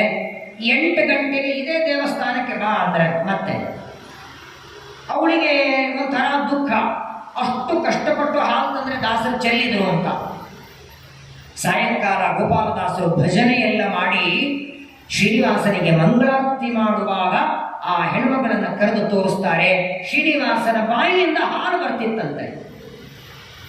ಒಂದೊಂದು ಹನಿ ಹಾಲು ಪರಮಾತ್ಮನ ಬಾಯಿಯಿಂದ ಬರಬೇಕು. ಗೋಪಾಲದಾಸರಂತಾರೆ, ಅಲ್ಲಿ ಮಣ್ಣಿನಲ್ಲಿ ಚೆಲ್ಲಿದೆ, ಇಲ್ಲಿ ದೇವರ ಬಾಯಿಯಲ್ಲಿ ಬರ್ತಿದೆ ನೋಡು, ನೀನು ಕೊಟ್ಟದ್ದು ದೇವರು ತಗೊಂಡ ಅಂದ್ರಂತ. ಏನ್ರಿ ಪರಮಾತ್ಮನಿಗೆ ದಾಸರ ಮೇಲೆ ಪ್ರೀತಿ. ಚೆನ್ನಾಗಿರುವ ಪಾನಕ ಮಾಡಿ ಒಳ್ಳೆ ಯಾಲಕ್ಕಿ ಹಾಕಿ ಲಿಂಬೆಹಣ್ಣು ಸಕ್ಕರೆ ಹಾಕಿ ಕೊಟ್ರೇನೆ ಕುಡಿಯಲ್ಲ. ಪುರಂದರದಾಸರು ಕಲಗಚ್ಚೆ ನೀರು ಕೊಡ್ತಾರೆ, ಅದನ್ನು ತಗೊಳ್ತಾನೆ ದೇವರು. ಏನಿತ್ತಿವರೆಲ್ಲರ ಹತ್ರ ದೇವರು ನಮ್ಮಿಂದ ಅಪೇಕ್ಷೆ ಪಡೋದೊಂದೇ ಪ್ರಾಮಾಣಿಕವಾದ ಭಕ್ತಿ ಇದ್ರೆ ಸಾಕು. ದೇವರಲ್ಲಿ ಭಕ್ತಿ ಹೇಗೆ ಮಾಡಬೇಕು ಅದನ್ನ ಜಗತ್ತಿಗೆ ತೋರಿಸಿದವರು ನಮ್ಮ ಪ್ರಾಣದೇವರು. ಈ ಆರಾಧನೆಗಳಲ್ಲಿ ಸೇವಾ ಇಷ್ಟು ಮಾಡಿರ್ತಾರೆ ನೋಡಿ. ಪಂಚಾಮೃತ ಸೇವಾ 200 ರೂಪಾಯಿ, ಅಸ್ತೋದಕ ಸೇವಾ 250, ಪುಷ್ಪಾಲಂಕಾರ, ವಸ್ತ್ರಾಲಂಕಾರ, ಬ್ರಾಹ್ಮಣ ಅನ್ನ ಸಂತರ್ಪಣೆ ಹಿಂಗೆಲ್ಲ ಹಾಕಿರ್ತಾರೆ. ಅಷ್ಟು ದುಡ್ಡು ಕೊಟ್ರೆ ನಿಮ್ಗೆ ಸೇವಾ ರಸೀದಿ ಕೊಡ್ತಾರೆ, ಆಮೇಲೆ ಒಂದು ಶಾಲೆ ಹೊಚ್ಚುತ್ತಾರೆ, ಪ್ರಸಾದ ಕೊಡ್ತಾರೆ. ವಾಸ್ತವಿಕವಾಗಿ ಸೇವೆ ಅಂದ್ರೆ ಏನು? ಇವತ್ತು ಈ ಸೇವೆ ಅದು ಬೇರೆ ಬೇರೆ ಅರ್ಥದಲ್ಲಿ ಬರ್ತಿದೆ. ಕೆಲವರು ನೋಡ್ಬೇಕು, ಮಠದಲ್ಲಿ ಕಾರ್ಯಕ್ರಮ ಇದ್ದರೆ ಬಡಿಸೋದಕ್ಕೆ ಬಂದಿರ್ತಾರೆ. ಏನಪ್ಪ ನೀವೆಲ್ಲ ಬಂದಿರಿ, ಇಲ್ಲಿ ಏನಾಚಾರ ಸೇವೆ ಅಂತ ಬಂದಿವೆ ಅಂತ. ಆದರೆ ಅವರು ಬಡಿಸೋದಕ್ಕೆ ಬಂದಿರ್ತಾರೆ, ಅವ್ರ ಜೊತೆಗೆ ಹೆಂಡತಿ, ಮಗ, ಅಕ್ಕ, ಅಣ್ಣ, ತಮ್ಮ ಎಲ್ಲರೂ ಊಟ ಕರ್ಕೊಂಡು ಬಂದಿರ್ತಾರೆ. ಯಾಕಂದ್ರೆ ನಾನು ಬಡಿಸ್ತೀನಲ್ಲ, ಅಲ್ಲಿ ಬರ್ಬೇಕು ನೀವೆಲ್ಲ ಊಟಕ್ಕೆ. ಸೇವೆ ಎಂದೇನು? ಇದು ಬೇಕು ಅಂತ ಅಪೇಕ್ಷೆ ಇಟ್ಕೊಂಡು ಮಾಡಿದ್ದು ಸೇವೆ ಅಲ್ಲ. ಸೇವೆ ಅಂದ್ರೆ ಒಂದೇ, ನಾನು ಮಾಡುವ ಕೆಲಸದಿಂದ ದೇವರು ಪ್ರೀತನಾಗಲಿ. ಏನು ಹನುಮಂತನ ಸೇವೆ? ಪುರಂದರದಾಸರಂತಾರೆ, ಉದತಿಯ ದಾಟಿ ಸೀತೆಯ ಕಂಡು ಬಂದಾಗ ಮದುವೆಯ ಮಾಡೆನ್ನ ಅನ್ನ ಬಾರದಿತ್ತೆ. ಶತಯೋಜನ ಸಮುದ್ರವನ್ನು ಹಾರಿ ಲಂಕಾಪಟ್ಟಣಕ್ಕೆ ಹೋಗಿ ಸೀತಾ ದರ್ಶನ ಮಾಡಿಕೊಂಡು ಬಂದ ಮೇಲೆ ರಾಮ ಕೇಳದಂತೆ ಹನುಮಂತನಿಗೆ, ನನ್ನ ಸೇವೆ ಮಾಡಿದ್ದಿ, ಏನಾದ್ರೆ ಬೇಡಯ್ಯ ಕೊಡ್ತೇನೆ ಅಂತ. ನಮಗೆ ಹಿಂಗೆ ಹೇಳೋರೆ ಯಾರಿಲ್ಲ ಬೇಡು ಅಂತ ಅಂದ್ರೇನೆ ದೊಡ್ಡ ಲಿಸ್ಟ್ ಇಟ್ಟಿರ್ತೇವೆ. ಜಗದೊಡೆಯನಾದ ರಾಮನೇ ಬೇಡು ಅಂತ ಏನ್ ಬೇಡದ? ಮದುವೆ ಮಾಡು ಅನ್ಬಾರ್ದಿತ್ತ? ಇಲ್ಲ, ಮದುವೆ ಮಾಡಿದ್ರೆ ಕನ್ಯೆ ಎಲ್ಲಿಂದ ಕೊಡ್ತಿದ್ದ ರಾಮ ಅಂದ್ರೆ ಪದದಿ ಪಾಷಾಣ ಹೆಣ್ಣ ಮಾಡಿದವ ನೀಗೆ, ತನ್ನ ಕಾಲ ಮುಟ್ಟಿ ಅಹಲ್ಯೆಯನ್ನ ಹೆಣ್ಣು ಮಾಡಿದವನಿಗೆ ನಿನಗೊಂದು ಹೆಣ್ಣು ಕೊಡ್ತಿರ್ಲಿಲ್ಲಯ್ಯ. ಸೇವಕತನದ ರುಚಿ ಏರಳದೆಯೋ ಹನುಮರಾಯ ವೈರಾಗ್ಯ ಬೇಡಿ. ಯಂತ್ರೋದ್ಧಾರಕ ಪ್ರಾಣದೇವರನ್ನ ಸ್ತೋತ್ರ ಮಾಡ್ತಾರೆ ಪುರಂದರದಾಸರು. ನಿಸ್ಪ್ರಾಜೀವನ ಲಂಕಾಪಟ್ಟಣಕ್ಕೆ ಹನುಮಂತ ದೇವರು ಬಂದಾಗ ನೋಡಿ, ಸೀತಾ ದರ್ಶನಕ್ಕೆ ಅಸ್ತವ್ಯಸ್ತವಾಗಿ ಬಿದ್ದಿದ್ರಂತೆ ಲಂಕಾಪಟ್ಟಣದ ರಾಕ್ಷಸರು. ಮೈ ಮೇಲೆ ವಸ್ತ್ರ ಇಲ್ಲದೆ, ವಾಯುಸ್ತುತಿಯಲ್ಲಿ ಹೇಳ್ತಾರೆ ತ್ರಿವಿಕ್ರಮ ಪಂಡಿತರು, ವಂದೇಹಂ ತಂ ಹನುಮಾನ್ ಇತಿ ಮಹಿತಮಃ ಪೌರುಷೋ ಬಾಹುಶಾಲಿ ಖ್ಯಾತಸ್ತೆ ಗ್ರ್ಯೋವತಾರ ಸಹಿತ ಇಹ ಬಹು ಬ್ರಹ್ಮಚರ್ಯಾದಿ ಧರ್ಮೈ. ಬ್ರಹ್ಮಚಾರಿಗಳು ಹೇಗಿರಬೇಕು? ನಿಜವಾದ ಬ್ರಹ್ಮಚರ್ಯ ಜಗತ್ತಿಗೆ ತೋರಿಸಿದ್ದು ಹನುಮಂತ ದೇವರು. ಇವತ್ತು ಅನೇಕ ಜನರಿಗೆ ಗೊಂದಲ ಇದೆ, ಮುಖ್ಯ ಪ್ರಾಣದೇವರು ಅವತಾರ ಮಾಡಿದ್ದು ಯಾವ ಮಾಸ? ಯಾಕಂದ್ರೆ ನಮ್ಮ ಬೆಂಗಳೂರಲ್ಲಿ ಮಾರ್ಗಶೀರ್ಷ ಮಾಸದಲ್ಲಿ ಮಾಡುತ್ತಾರೆ. ಈ ಮಾರ್ಗಶೀರ್ಷ ಮಾಸದಲ್ಲಿ ಹನುಮದ್ ವ್ರತ ಅಂತ ಬರುತ್ತೆ ನೋಡಿ. ಆ ಹನುಮದ್ ವ್ರತವನ್ನ ಹನುಮ ಜಯಂತಿ ಅಂತ ಮಾಡ್ತಾರೆ. ತಪ್ಪು. ಒಟ್ಟಾರೆ ನಾವು 3 ಮಾಡ್ತೇವೆ ನೋಡಿ, ಒಂದು ಜಯಂತಿ, ಇನ್ನೊಂದು ವರ್ಧಂತಿ, ಇನ್ನೊಂದು ಆರಾಧನೆ. ಇದು 3 ಯಾರ್ದು ಮಾಡಬೇಕು? ಇವತ್ತು ಜಯಂತಿ ಅಂದ್ರೆ ಎಲ್ಲರದ್ದು ಮಾಡ್ತೇವೆ ಅಲ್ಲ. ಯಾವ ವ್ಯಕ್ತಿ ಇಂದಿಗೂ ಬದುಕಿದ್ದಾರೋ, ಒಟ್ಟಾರೆ ಯಾರಿಗೆ ಮರಣ ಇಲ್ವೋ ಅವ್ರದ್ದು ಮಾತ್ರ ಜಯಂತಿ. ಹನುಮ ಜಯಂತಿ, ಮಧ್ವ ಜಯಂತಿ, ಕೃಷ್ಣ ಜಯಂತಿ, ವೇದವ್ಯಾಸ ಜಯಂತಿ, ಮತ್ಸ್ಯ ಜಯಂತಿ. ಯಾರಿಗೆ ಮರಣ ಇದೆ, ಯಾರು ದೇಹ ಬಿಟ್ಟಿದ್ದಾರೆ ಅವರದು ಆರಾಧನೆ. ಇನ್ನ ಯಾರು ಜ್ಞಾನಿಗಳು ದೇಹ ಬಿಟ್ಟ ಮೇಲೂ ಅವರು ಹುಟ್ಟಿದ ದಿನ ಮಾಡುತ್ತೇವೆ, ಅದು ವರ್ಧಂತಿ, ಜಯಂತಿ ಅಲ್ಲ. ಮುಖ್ಯ ಪ್ರಾಣದೇವರ ಜಯಂತಿ ನಾಳೆ ಬರೋದು. ಇಡೀ ಪ್ರಪಂಚದಲ್ಲಿ ಸ್ವಾರ್ಥ ಇದ್ರೆ ನೋಡಿ, ನಿಮ್ಮ ಮಗನಿಗೆ ದೇವಸ್ಥಾನಕ್ಕೆ ಹೋಗು, ಪ್ರದಕ್ಷಿಣೆ ಹಾಕು ಅಂತ ಹೇಳಿ ಹೋಗ್ತಾನ? ಜೈವೀರ ಹನುಮಾನ ಮಂದಿರಕ್ಕೆ ಹೋಗು, ಪ್ರದಕ್ಷಿಣೆ ಹಾಕು ಅಂದ್ರೆ, ಅದೇ ನಿಮ್ಮ ಮಗನಿಗೆ ಹೇಳಿ ಪ್ರದಕ್ಷಿಣೆ ಹಾಕು ಅಂದ್ರೆ ಬೇಗ ಮದುವೆ ಆಗತ್ತೆ, ಪ್ರಮೋಷನ್ ಆಗತ್ತೆ, 20 ಇರುವ ಸಂಬಳ 80,000 ಆಗತ್ತೆ, ಬೆಳಗ್ಗೆ ಮಡಿಲೆ ಬರ್ತಾನ ಅಂತ ಒಂದೇ ಉಟ್ಕೊಂಡು. ಎಲ್ಲಿವರೆಗೆ ನಮಗೆ ಲಾಭ ಇದೆ ಅಂತ ಗೊತ್ತಿಲ್ಲ ಅಲ್ಲಿವರೆಗೆ ಸೇವೆ ಮಾಡೋರು ನಾವಲ್ಲ. ಆದರೆ ಪ್ರಯೋಜನ ಇಟ್ಟುಕೊಂಡು ಸೇವೆ ಮಾಡಬೇಡಿ, ಪ್ರಾಮಾಣಿಕವಾಗಿ ಮಾಡಿ. ನಾವು ಮಾಡುವ ಸೇವೆಯಿಂದ ಮೆಚ್ಚಬೇಕು ದೇವರು. ಅದನ್ನು ಮಾಡಿ ತೋರಿಸುವುದಕ್ಕಾಗಿ ಚೈತ್ರ ಮಾಸ ಶುಕ್ಲ ಪಕ್ಷ ಪೌರ್ಣಿಮಾ ತಿಥಿ ಅಂಜನಾದೇವಿಯ ಗರ್ಭದಿಂದ ಮುಖ್ಯ ಪ್ರಾಣದೇವರ ಅವತಾರ ಮಾಡಿ ಬರ್ತಾರೆ. ಅನೇಕರಿಗೆ ಗೊಂದಲ, ಮುಖ್ಯ ಪ್ರಾಣದೇವರ ಆ ಮುಖ ಹಾಗೆ ಕೂದುಕೊಂಡಿದೆ. ಅವರು ಅವತಾರ ಮಾಡಿದ ಮೇಲೆ ಸೂರ್ಯನನ್ನ ನೋಡಿದರು, ಆ ಸೂರ್ಯನನ್ನ ಹಣ್ಣು ಅಂತ ತಿಳಿದರು. ಅದನ್ನ ತಿನ್ನಬೇಕು ಅಂತ ಹೋದದ್ದಕ್ಕೆ ಅವರ ಮುಖ ಎಲ್ಲ ಊದುಕೊಂಡಿತ್ತು. ತಪ್ಪು. ಅಲ್ಲದೆ ಉದಯಿಸುವ ಸೂರ್ಯನನ್ನ ಹಣ್ಣು ಅಂತ ಭ್ರಮೆ ಬರೋದು ಅಂಥವರಿಗೆ ಸಾಧ್ಯವ. ಬುದ್ಧಿರ್ಬಲಂ ಯಶೋಧೈರ್ಯಂ ನಿರ್ಭಯತ್ವಂ ಅರೋಗತ ಅಜಾಡ್ಯಂ ವಾಕ್ಪಟುತ್ವಂಚ ಹನುಮತ್ ಸ್ಮರಣಾಭವೇ. ಹನುಮಂತ ಅಂತ ಸ್ಮರಣೆ ಮಾಡಿದವರಿಗೆ ಭ್ರಮೆ ಇಲ್ಲ ಅಂತೆ. ಇನ್ನು ಸ್ವತಃ ಅವರಿಗೆ ಭ್ರಮೆ ಇದೆಯಾ?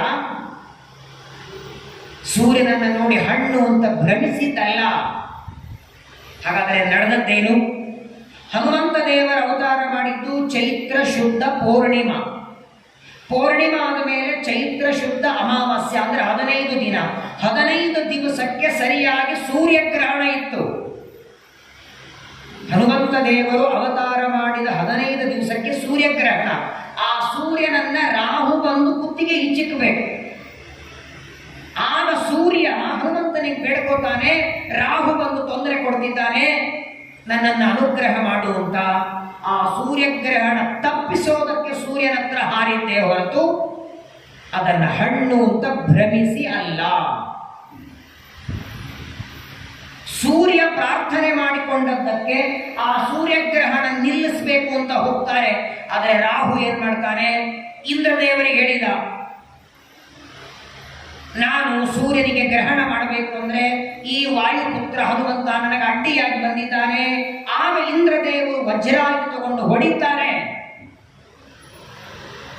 ಹನುಮಂತ ದೇವರ ಮೇಲೆ ವಜ್ರಾಯುಧ ಪ್ರಯೋಗ ಮಾಡ್ತಾರೆ. ಎಲ್ಲರಿಗೆ ಮಲಮೂತ್ರ ನಿಂತು ಹೋಯ್ತಾರೆ. ಪ್ರಾಣ ಅಪಾನ ವ್ಯಾನ ಉದಾನ ಸಮಾನ ಪಂಚರೂಪದಿಂದ ಒಳಗೆ ಇದ್ದು ಉಂಡ ಅನ್ನ ಜೀರ್ಣ ಮಾಡಿ ಸಕಾಲಕ್ಕೆ ಮಲಮೂತ್ರ ಮಾಡಿಸೋರೆ ವಾಯುದೇವರು. ಅವರಿಗೆ ಇಂದ್ರದೇವರು ವಜ್ರಾಯುಧ ಹಾಕಿದರೆ ಮಲಮೂತ್ರ ವಿಸರ್ಜನೆ ನಿಂತೋಯ್. ಎಲ್ಲರಿಗೂ ಹೊಟ್ಟೆ ಶೂಲೆ. ಒಂದಾದ ಮೇಲೆ ಒಂದು ನಿಮಿಷಕ್ಕೆ 100 ಜನ ಸಾಯುತ್ತಿದ್ದಾರೆ. ಮತ್ತೆ ವಾಯುದೇವರಿಗೆ ಪ್ರಾರ್ಥನೆ ಮಾಡಿಕೊಂಡಾಗ ವಾಯುದೇವರು ಶಾಂತರಾದರಂತೆ. ರಾಮಾಯಣದಲ್ಲಿ ಶ್ರೀಮದಾಚಾರ್ಯ ಹೇಳ್ತಾರೆ, ಇದನ್ನ ಪ್ರಪಂಚದಲ್ಲಿ ಸಣ್ಣ ಉಪಕಾರ ಮಾಡಿದ ಉಪಕಾರವನ್ನು ನೆನೆಸ್ಕೊಳ್ತೇವೆ.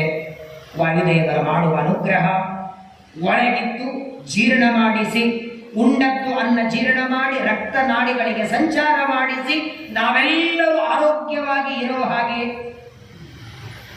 ನೋಡಿ, ಕಣ್ಣು ಕಾಣಲಿಲ್ಲ ಅಂದ್ರೆ ಕುರುಡ್ ಅಂತಾರೆ, ಕಿವಿ ಕೇಳಿಸ್ಲಿಲ್ಲ ಅಂದ್ರೆ ಕಿವುಡ ಅಂತಾರೆ, ನಡಿಲಿಕ್ಕೆ ಬರಲಿಲ್ಲ ಅಂದ್ರೆ ಕುಂಟ ಅಂತಾರೆ, ಕೈ ಇಲ್ಲ ಅಂದ್ರೆ ಚೊಂಚ ಅಂತಾರೆ. ಆದ್ರೆ ಹೆಣ ಅನ್ನೋದು ಒಂದೇ ಸಲ. ವಾಯುದೇವರು ಶರೀರದಿಂದ ಹೊರಗೆ ಬಂದ್ರೆ, ಪ್ರಾಣದೇವರು ಉಸಿರಾಡೋದು ನಿಂತ್ರೆ ಸಾಕು. ಎಷ್ಟು ನೋಡಿ, ಯಾರಿಗೋ ನಿಮ್ಮ ಬಳಗದವರಿಗೆ ಕಣ್ಣಿನ ಆಪರೇಷನ್ ಆಗಿದೆ, ಭಯ ಇರಲ್ಲ. ಏನ್ರಿ ಕಣ್ಣಿನ ಆಪರೇಷನ್ ಆಗಿದೆ, ಕಣ್ಣಿನ ಆಪರೇಷನ್, ಕಿವಿ ಆಪರೇಷನ್ ಆದ್ರೆ ಭಯ ಇಲ್ಲ. ಅದೇ ಉಸಿರಾಟ ತೊಂದರೆಯಿಂದ ಆಪರೇಷನ್ ಆಗಿದೆ, ಅವ್ರು ಹೆಂಗಿದ್ದಾರೆ ಈಗ ಸದ್ಯ? ಎಲ್ಲಿವರೆಗೆ ಈ ಅಪ್ಪ ಒಳಗಿರ್ತಾನೆ ನೋಡಿ. ಹನುಮಪ್ಪ ಒಳಗಿರೋವರೆಗೆ ನಾವು ಮನೆಯೊಳಗೆ, ನಾವು ಮನೆಯೊಳಗೆ ಇಲ್ಲಿಯವರೆಗೆ, ಇವ ನಮ್ಮೊಳಗಿರೋವರೆಗೆ. ಅವನು ಯಾವತ್ತು ಹೊರಗೆ ಬರ್ತಾನೆ ನಾವು ಪೂರಾ ಹೊರಗೆ. ಚಿತ್ತಾರಿ ಅಡ್ಡಾದಲ್ಲಿ ಇಷ್ಟು ಚೆನ್ನಾಗಿ ಓಡಾಡ್ತೇವೆ, ಉಸಿರಾಡ್ತೇವೆ, ತಿರುಗಾಡ್ತೇವೆ, ಮಲಗುತ್ತೇವೆ. ಇದನ್ನೆಲ್ಲ ಒಳಗಿದ್ದು ಮಾಡಿಸುವ ಜಗದೋದ್ಧಾರನಾದ ಪರಮಾತ್ಮನ ಪರಮದೂತ ಸಾಕ್ಷಾತ್ ವಾಯುದೇವರ ಅವತಾರ ಮುಖ್ಯಪ್ರಾಣದೇವರು ಅಂಜನಾದೇವಿಯ ಗರ್ಭದಿಂದ ಬಂದದ್ದಕ್ಕೆ ಆಂಜನೇಯ ಅಂತ ಹೆಸರು ಪಡೆದಿದ್ದಾರೆ. ಇಂತಹ ರಾಮದೂತನಾದ, ರಾಮನ ಸೇವಕರಾದ ಹನುಮಂತ ದೇವರ ವಿಚಿತ್ರವಾದ ವರ್ಣನೆ ಅದೇ ಸುಂದರಕಾಂಡ. ಒಟ್ಟಾರೆ ರಾಮಾಯಣದಲ್ಲಿ 7 ಕಾಂಡ ಇದೆ. ಪ್ರಾರಂಭದಲ್ಲಿ ಬಾಲಕಾಂಡ, ಅಯೋಧ್ಯಕಾಂಡ, ಅರಣ್ಯಕಾಂಡ, ಕಿಷ್ಕಿಂಧ ಕಾಂಡ, ಸುಂದರಕಾಂಡ, ಯುದ್ಧಕಾಂಡ, ಉತ್ತರಕಾಂಡ. ಅದರಲ್ಲಿ ಇದು ಸುಂದರಕಾಂಡ. ಯಾಕೆಂದ್ರೆ ಸುಂದರವಾದ ಲಂಕಾಪಟ್ಟಣದಲ್ಲಿ ಇರುವ ಸುಂದರಿಯಾದ ಸೀತಾದೇವಿಯ ಸಂದರ್ಶನಕ್ಕೆ ಸುಂದರನಾದ ಹನುಮಂತ ಬಂದು ಸುಂದರನಾದ ರಾಮನಿಗೆ ವರ್ಣನ ಮಾಡಿದ್ದಕ್ಕೆ ಇದು ಸುಂದರ ಕಾಂಡ. ನಾನು ಬಹಳ ವರ್ಷ ಆಯಿತು ಈ ದೇವಸ್ಥಾನಕ್ಕೆ ಬಂದಿಲ್ಲ ಪ್ರವಚನಕ್ಕೆ. ಆದರೆ ಪ್ರಾರಂಭದಲ್ಲಿ ಒಂದು 8-10 ವರ್ಷಗಳ ಹಿಂದೆ ನಾನು ಪ್ರವಚನಕ್ಕೆ ಬಂದಾಗ ಒಂದೇ ಶ್ಲೋಕದ ಸುಂದರಕಾಂಡ ಕೊಟ್ಟಿದ್ದೆ. ಯಾರಿಗೆ ನೆನಪನೋ ಇಲ್ಲೋ ಗೊತ್ತಿಲ್ಲ, ಯಾರ ಹತ್ರ ಅದನ್ನು ಇರಬೇಕು. ರಾಮಾಯಣದಲ್ಲಿ ಸುಂದರಕಾಂಡ 68 ಅಧ್ಯಾಯ ಇದೆ. ಮಧ್ವಾಚಾರ್ಯರು ತಾತ್ಪರ್ಯನಿರ್ಣಯದಲ್ಲಿ 50 ಶ್ಲೋಕಗಳು ಮಾಡಿದ್ದಾರೆ. ಅದನ್ನು ನೀವೆಲ್ಲ ಪಾರಾಯಣದಲ್ಲಿ ಮಾಡ್ತೀರಾ. ರಾಮಾಯ ಶಾಶ್ವತ ಸುವಿಸ್ತೃತ ಷಡ್ಗುಣಾಯ ಸರ್ವೇಶ್ವರಾಯ ಬಲವೀರ್ಯ ಮಹಾರಣವಾಯ 50 ಶ್ಲೋಕ ಇದೆ ನೋಡಿ. ವಾಲ್ಮೀಕಿ ಋಷಿಗಳು ಬರೆದದ್ದು 68 ಅಧ್ಯಾಯ, ಮಧ್ವಾಚಾರ್ಯರು ಬರೆದದ್ದು 50 ಶ್ಲೋಕ. ಅಷ್ಟು ನಮ್ಮ ಪಾರಾಯಣಕ್ಕೆ ನಮ್ಮಂತಹ ಅಲ್ಪಮತಿಗಳಿಗೆ ಬರೋದಿಲ್ಲ ಅಂತ ನಮ್ಮ ಗುರುಗಳು, ಮಂತ್ರಾಲಯ ಪ್ರಭುಗಳು, ರಾಘವೇಂದ್ರ ಸ್ವಾಮಿಗಳು ಒಂದೇ ಶ್ಲೋಕದಲ್ಲಿ ಇಡೀ ಸುಂದರಕಾಂಡ. ಹನುಮಂತ ದೇವರು ಲಂಕಾಪಟ್ಟಣಕ್ಕೆ ಹೋಗಿ ಸೀತಾ ಸಂದರ್ಶನ ಮಾಡಿ, ಅಶೋಕವನ ಧ್ವಂಸ ಮಾಡಿ, ರಾವಣನಿಗೆ ರಾಮನ ಪರಿಚಯ ಮಾಡಿಸಿ, ಬಾಲಕ್ಕೆ ಬೆಂಕಿ ಹಚ್ಚಿಕೊಂಡು ಆ ಬೆಂಕಿಯ ಬಾಲದಿಂದ ಲಂಕೆಯನ್ನು ಸುಟ್ಟು ಏನೇನು ಕಾರ್ಯ ಮಾಡಿದ್ದಾನೆ ಅದನ್ನು ಒಂದೇ ಶ್ಲೋಕದಲ್ಲಿ ನಮ್ಮ ರಾಯರು ಹೇಳಿಕೊಡ್ತಾರೆ. ಅದೊಂದು ಪಾರಾಯಣ ಮಾಡಿ. ನಮ್ಮ ಗುರುಗಳು ನಾವು ವಿದ್ಯಾಪೀಠದಿಂದ ಬರುವಾಗ ಹೇಳಿದ ಒಂದು ಮಾತು, ಪ್ರತಿನಿತ್ಯ ಊಟ ಹೇಗೆ ಕಡ್ಡಾಯವೋ ಒಂದು ಬಾರಿಯಾದರೂ ಸುಂದರಕಾಂಡ ಪಾರಾಯಣ ಮಾಡಿ. ಒಂದು ಹೆಮ್ಮೆಯಾಗತ್ತೆ. ಒಟ್ಟಾರೆ ನಮ್ಮ ಇಡೀ ಕರ್ನಾಟಕ ಅಲ್ಲ, ಕರ್ನಾಟಕ, ಮಹಾರಾಷ್ಟ್ರ, ಆಂಧ್ರ, ತಮಿಳು, ಇಡೀ ಯಾವುದೇ ಪ್ರಾಂತಕ್ಕೆ ಹೋಗಿ ಸುಮಾರು 16 ಪಾರಾಯಣಗಳ ಉಳ್ಳಂತಹ ಒಂದು ದೊಡ್ಡ ಊರು ಅಂದ್ರೆ ನಮ್ಮ ಕಲಬುರಗಿ ಒಂದೇ. ನಿಜವಾಗಿ ಪಾರಾಯಣದ ಮಹತ್ವ ಕಲಬುರಗಿಯಲ್ಲಿ ನೋಡಿ ಕಲಿಬೇಕ್ರಿ.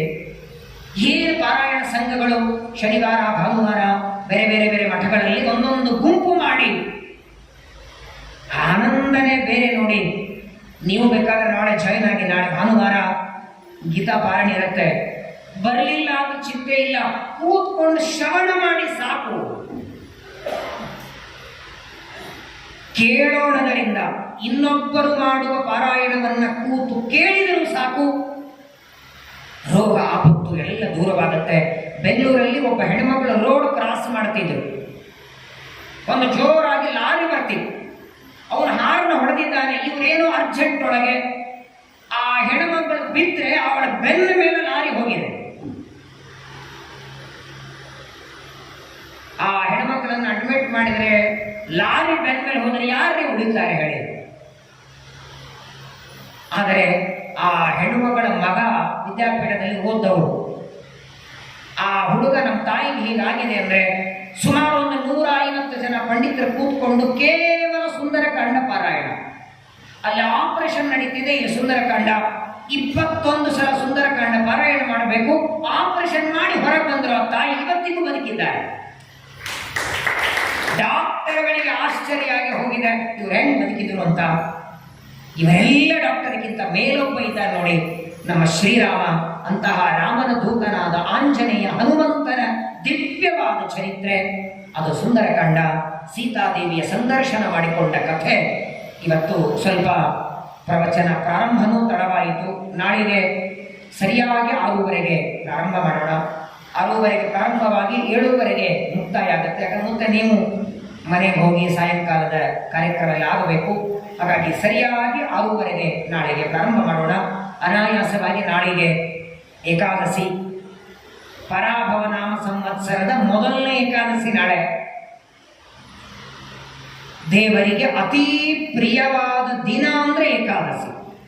ಏಕಾದಶಿಗೆ ಉಪವಾಸ ಅಂತ ಹೆಸರು, ಹರಿವಾಸರ ಅಂತ ಹೆಸರು. ಅಂತಹ ಪವಿತ್ರವಾದ ಏಕಾದಶಿ ಅನಾಯಾಸವಾಗಿ ನಮ್ಮ ಪ್ರವಚನದಲ್ಲಿ ಬಂದಿದೆ. ಮುಖ್ಯ ಪ್ರಾಣದೇವರ ವಿಶೇಷವಾದ ಮಹಿಮೆ ನಾಳೆಯ ಏಕಾದಶಿಯ ಪರ್ವಕಾಲದಲ್ಲಿ ಶ್ರವಣ ಮಾಡೋಣ. ಎಲ್ಲರಿಗೂ ಮುಖ್ಯ ಪ್ರಾಣದೇವರು, ರಾಮದೇವರು ದೀರ್ಘವಾದ ಆಯುಷ್ಯ, ಆರೋಗ್ಯ, ಸೌಭಾಗ್ಯ, ನಿಮ್ಮ ನಿಮ್ಮ ಮನಸ್ಸಿನಲ್ಲಿರುವ ಎಲ್ಲ ಇಷ್ಟವಾರ್ಥವನ್ನ ಪ್ರಾಣದೇವರು ಪೂರ್ಣ ಮಾಡಲಿ ಅಂತ ಪ್ರಾರ್ಥನೆಯನ್ನು ಮಾಡ್ತಾ 6:30ಗೆ ಮತ್ತೆ ಸುಂದರಕಾಂಡದ ಅನೇಕ ವಿಚಾರಗಳನ್ನು ನಾಳೆ ದಿನ ಮತ್ತೆ ಶ್ರವಣ ಮಾಡೋಣ. ಭಾರತೀಯ ರಮಣ ಮುಖ್ಯ ಪ್ರಾಣಾಂತರ್ಗತ ಶ್ರೀಕೃಷ್ಣಾರ್ಪಣಮಸ್ತು. ಹರೇ ನಮೋ ಹರೇ ನಮೋ ಹರೇ ನಮಃ.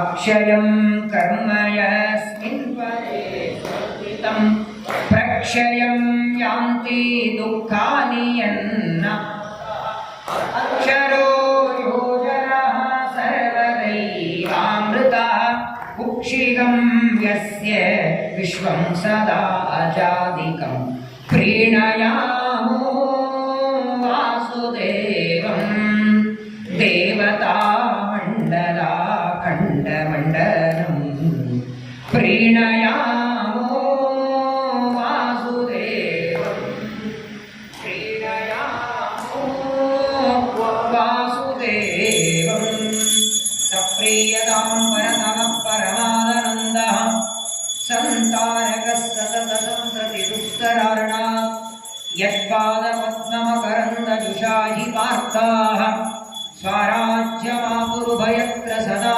ವಿನೋದಾ. ಆಂಜನೇಯ ವರದ ಗೋವಿಂದ. ಅಯೋಧ್ಯಾಪದೇ ಶ್ರೀರಾಮಚಂದ್ರ ಭಗವಾನ್ ಕೀ